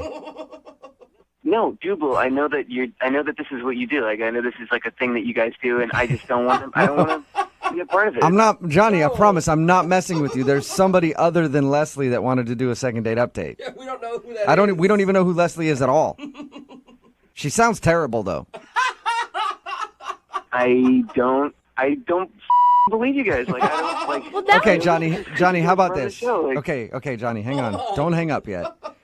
I'm calling because the girl named Kayla wanted to get a hold of you. Nobody named Leslie at all. Kayla? Yeah, do you remember going out on a date with somebody named Kayla? Oh my God. Yeah. It was about 3 weeks ago, 4 weeks ago, something like that? Yeah. That's what this is about. This is from Yes, Kayla. this is about somebody named Kayla, not somebody named Leslie. God. Is she listening to this? Kayla? No, Kayla is gone. Because, dude, I mean, we called for a second date update. She wanted to go out with you again, and then she heard you call somebody named Leslie a bitch. And she hung up and isn't interested in doing the second date update anymore, but I want to know who Leslie is now. Me too. Is it like some stalker you have or something? Really, like, honestly, you really don't. Like, it's a long story, and it is not a good time. Did Leslie happen before the Kayla date or after the Kayla date? It was after Kayla. Like, honestly, I just want to forget about the whole thing. It was really shitty, and like, I just want to move past it. You know. You don't have to tell me, but maybe if you do tell me, then I could explain to Kayla about the situation with Leslie and help her understand that, so that maybe she wants to go out with you again. Yeah. I mean, like, I could tell you guys, but like, I don't want you to go and tell Kayla because it's like a really weird story, and like, I don't want her to know that. I won't. I don't know. I won't tell her specifics about this Leslie girl. And she's got to be understanding. I mean, she said that she's gone on some pretty horrible dates from the same site you guys met on, too. Yeah, okay. At this bar, we drank way too much. We wound up hooking up in a Wendy's bathroom. Whoa. And then she bit me, okay? Wait, she bit you when you're in the Wendy's bathroom? She bit me. I got stitches for it, and I'm just going to leave it there. Okay? Where did she bite you? You don't need to know. Oh, and so she bit you so bad that you had to get stitches. Yeah, so you see why I don't want to talk to her, right? I guess, yeah. Seems like you could have seen that one coming if you're hooking up with a girl in a Wendy's bathroom. Yeah, she's crazy. And now she keeps calling me and texting me. She, like, won't leave me alone now. So that's what happened. Does that answer your question? Yes, it definitely does. That's So I interesting. won't give Kayla all those details. Thank you. You're welcome. I won't give them to her because you actually just did. Kayla is still on the phone listening. What? Oh my God. Oh my God. Oh my god. So awkward. Dude, you told me she wasn't on the phone. Did I say that? Yeah, you did. You did. You lied. Oh my. Sorry, Johnny. Yeah. What the hell? Is he serious? Are you serious Yeah. with this story? Are you serious? Are you saying that Yes. this like actually happened? Yeah, that actually happened. And like, it does suck. Like, I had to get stitches because of this girl. So Do you like want me to feel sorry for you? I thought you were a nice guy. I am a nice guy. I didn't bite her. She bit me. I don't think that's what Kayla means, Johnny. I think Kayla means more like hooking up in a fast food restaurant bathroom it's with so someone that you gross. just met and everything. That was not my decision. If you think that I was in charge of that choice, then you are sadly mistaken. It wasn't So your she choice. forced you? What are you talking about, Johnny? Oh my God.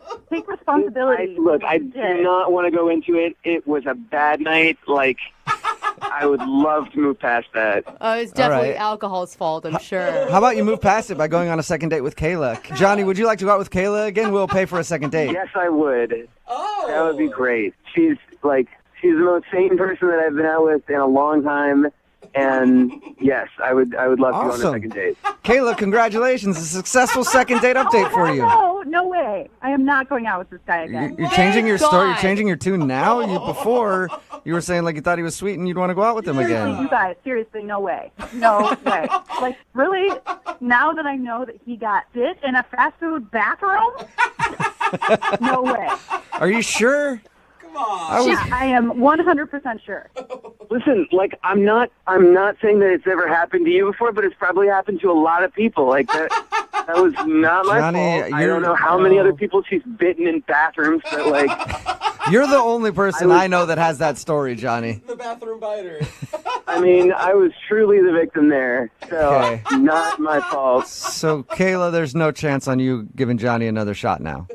No way. Kayla, I really liked you, and you were really cool, and you were like kind of one in a million, and I would like to go on a second date with you if you're up for that. That's romance. That is. No, definitely not. I don't go out with guys who get bit in fast food restrooms. No way. Wow, you do have high standards, Kayla. You're never going to find love this way, ever. Brooke and Jubal in the morning.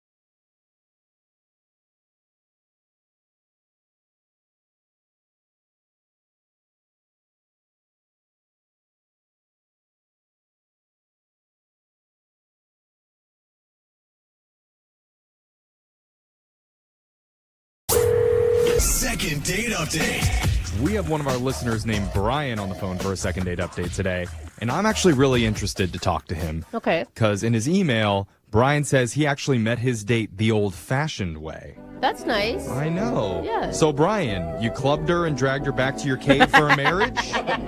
Super old-fashioned. I like it. Oh, wow. Didn't quite happen like that. Oh, good. Oh, she clubbed you.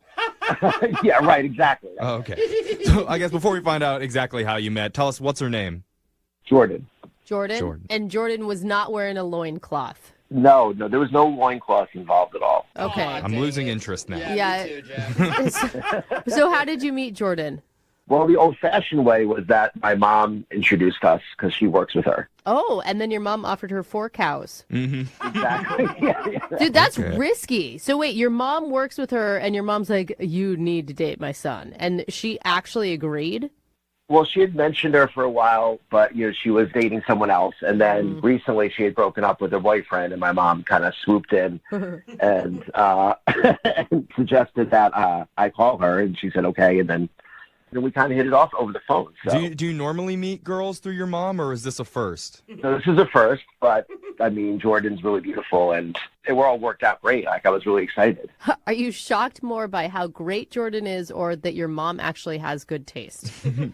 Well, I think initially I was shocked, but like now that the way it turned out, I'm kind of questioning my mom's taste. So. Oh, because she's not calling you back, right? Right. Yeah. Yeah. There's that. This is your fault, Mom. Totally Mom's fault. So what'd you guys do for your date? I took her to a nice Italian restaurant. I wanted to impress her, and she seemed like a genuinely good-hearted person. I don't know what to say, and she had this really amazing smile, and I was just kind of like falling in love with this girl. Like, whoa. Oh, wow. That's a line to drop Yeah. there. I know. I'm like, she was just so perfect. It's like an episode of The Bachelor. Yeah. It really was. It really was. You know, even to the point where we were sharing dessert, and she says, "Hey, I'm having so much fun. Can we stay longer?" Oh, she said that. Yeah. I'm like, oh, wow, okay. So we did that, and then, I paid for dinner, and I, offered to drive her home. Okay. And we get to her place, I'm thinking, okay, I'm at least getting a kiss. Right. Mm-hmm. And as I walked her to the door, like, I see there's a guy standing there. Wait, where? Standing where? Standing by the door. And she says under her breath, she's like, "Oh, no, that's my ex." Right. What? Right. And I was like, all right. He wasn't confrontational, though. He was nice and kind of apologized for intruding. And Oh, it's an old-fashioned three-way now. Wait, why was her ex there? Did you ask?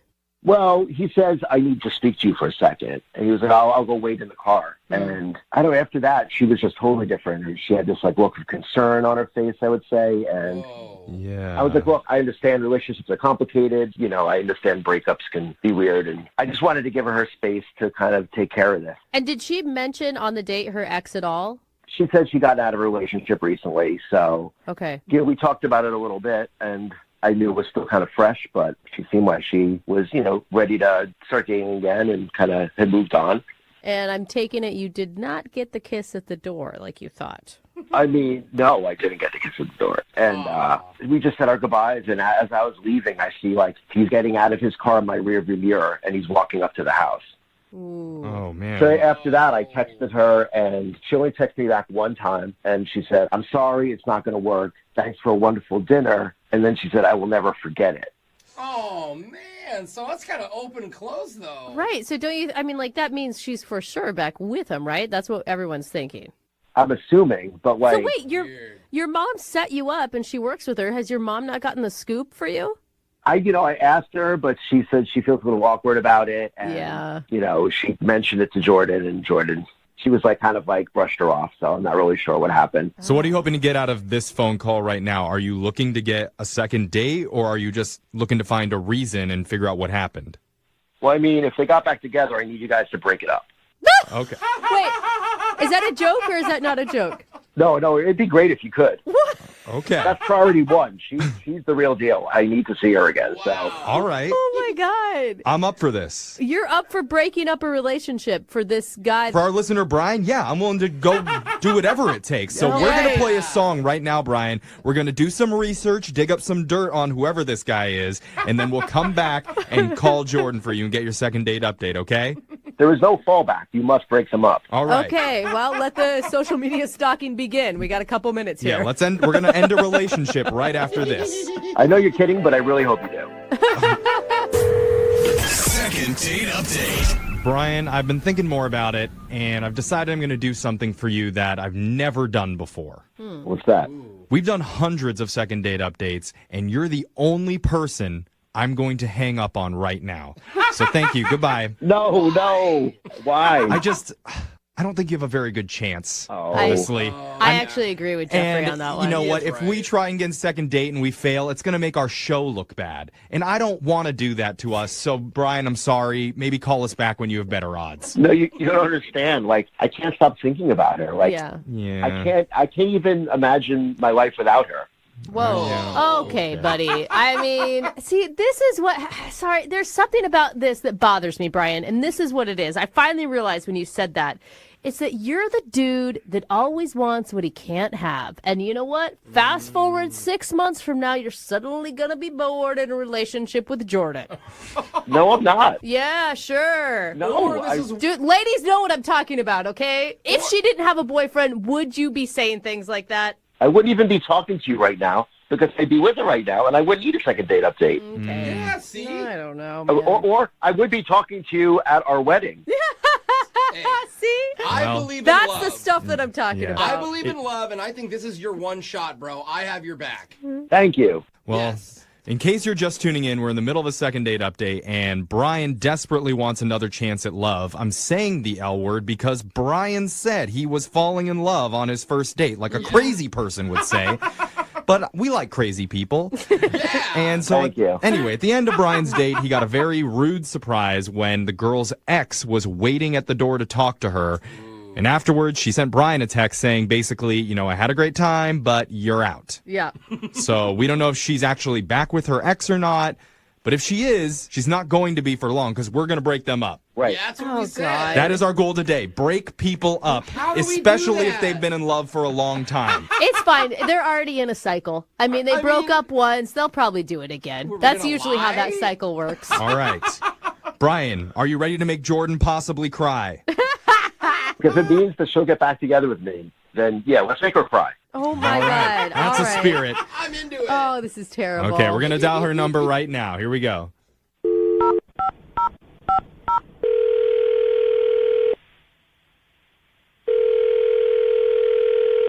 Hello? Hi, can I speak to Jordan, please? This is Jordan. Hi, Jordan. Hi. Hi. Hello? Who's this? Oh, my name's Young Jeffrey. Yeah, she doesn't know who you are. That's right. That's how phone calls work. You can't see me, can you? My name's Young Jeffrey. I work on the radio. Okay. What's up? Well, not too much. We're calling you because we're doing something called a second date update. Do you know what that is? Maybe? I'm not sure. Well, to jog your memory, in case you might know, it's a segment that we do where someone who's getting blown off emails us and they ask us to call the person they recently went on a date with to find out why they're not getting in contact with them anymore. Oh. So you recently went out with a guy named Brian. Yeah. Okay. And it sounds like you had a great time with Brian. Yeah, I mean, I guess. We went on, like... That doesn't sound very promising. Oh, my God. That's the worst response you could have to that. Well, Brian told us a little bit about what happened, and he said that your ex was there at the end of the night. Yeah. And then after he had a run-in with your ex, you texted him that it's basically over. Well, I mean, it's been really hard. Like, Brian's a really nice guy. Yeah. I mean, I didn't want to hurt him or anything, just things happen in life, so... So you hurt him. And it was just... it was just one date. I mean... Yeah. Just, I don't know. Like, I have so much history with my ex. I mean, we've been dating since high school. Oh, girl, you're in that cycle? Well, yeah, I mean, like, he's been at my parents' house, like, every holiday, birthdays, my parents' anniversaries. Like, we've just a lot together. Like, we've experienced everything, and I don't know, I really love him, so. Okay, wait, though. Can I just ask you? Yeah. Because it sounds like you're with your ex, I guess now your current boyfriend, simply because of history. And I'm going to tell you, that is not a long-lasting reason to be with somebody. Well, it's more than that. I mean, it's more than just history. Like, we had a rocky, patch because he broke up with me. Like, there was this bartender girl he met one night, and he's out with his friends. Like, I was upset about it. And I was like, what are you doing leaving me for a trip like that? Like, it's like a dirty bartender's been with, like, over 100 guys or whatever. But he's like, oh, it's time for me to try something new and spread my wings. And so at first I was depressed and I'm angry. And then I wasn't going to let this happen. So just, like, this date came up, and I was like, you have to play dirty. Like, what's left? Oh, wait, so, wait, you used Brian to make your ex jealous? Wow. Don't judge me until you hear the whole story. Oh, I'm not judging you. I've definitely done the same thing. We're fine. Yeah. So what happened? So earlier that week that we went out, like, I planned for my ex and I to exchange things at my house. Yeah. So I scheduled my date with Brian the same evening because I was like, well, at least I'll get my bang for my buck, and I'll make my ex jealous. So I knew he'd be there when we got back from dinner. And honestly, everything did go perfectly. Like, my ex saw me with another guy having fun. He got jealous. Like, when I got out of the car, like, I did an extra loud laugh. Wow, you are the worst. That's a solid move. It's a solid move. It was fine. Like, whatever. We had a nice time. I snuggled up next to Brian's arm while we walked. Like, I even acted surprised and concerned in front of Brian. Like, I really tried to sell it. Well, how do you think that Brian feels being used like this? Honestly, if he feels bad, he should just get over it. It was just one date. Well, I don't know if he can, especially now that he knows that you set the whole thing up just to get back with your ex. Well, he's not going to know if you don't tell him. Well, I don't have to tell him because you already told him. I don't get it. We didn't tell you this, but Brian has actually been on the phone and has been listening this whole time. What? Yeah. Sorry. You guys tricked me? Yeah. Is tricking not allowed in your world? We're Yeah, I also don't not know. in a healthy relationship, Jordan. Brian. How could you do this? I really like you. Okay, I don't even know. Like, he shouldn't have heard everything. He shouldn't have heard everything. Well, he did hear it, and you need to talk with him about it right now. Yeah. But so when did you even come up with this plan? I mean, you're just using me? I mean, I was just looking for somebody to make my ex jealous. Like, your mom showed me your picture. I don't know. I was just like, okay, he'll do. Oh, no, he'll do. I mean, Brian, you could take that as a compliment. Like, you're hot enough to make your ex jealous, which means, I'm being for real. Good which angle. means that you're a step up because nobody's going to go out with a fugly person. That's true. After an ex. That doesn't look like a good rebound. Silver lining? Jordan, why don't you just tell me now? What else did you lie about? I want to know. I lied about wanting dessert on the date. I needed to stay with you at the man. restaurant longer. I thought we had a moment there. That was a lie. I was just trying to time it. The creme brulee was a lie? Wait, so you never felt anything at all towards me? I honestly don't know how I'm going to trust anyone ever again after this. Oh, no. Stop being dramatic. It was one date. We didn't even kiss. You're overreacting. Oh, man. I am so with Jordan on this one. Brian. You're with her? You're supposed to be helping me right now. Man. What is going on here? Yeah, bro. You're never going to trust anyone again after your first date lied to you. I mean, it's kind of like newsflash. Everybody lies on a first date in some way. Sometimes you click, right? I know. Brooke is never honest with her husband, and that's how she got married. It's not that. It's just like... It's the key to a successful relationship. Zero truth. I'm just saying it didn't work out, Brian. You were dropping a lot of big words after barely knowing someone and obviously not knowing anything about them. It doesn't change how I feel. I mean, I feel like I was duped. Like, it just isn't right. That's fair. That's fair. I'm giving you that's fair. Yeah. You did a really good thing. Like, I have to thank you because without you, I wouldn't have gotten back together with my ex. Oh, so that's really nice of you. rubbing it in. No, he's a matchmaker. Yes. You're such a... Oh, Whoa. okay. All right. And I let's think back it up, Brian. I think that is the right time to ask if you guys would like to go on a second date. We will pay for it if you guys go out. Yeah, Okay, if where I we ever going? need you again, are you okay if I call? No. Oh, man. I'm sure I'll cheat on you soon anyway. Oh, come God. It's getting Oh, dirty. just get over it. Get over it, Brian.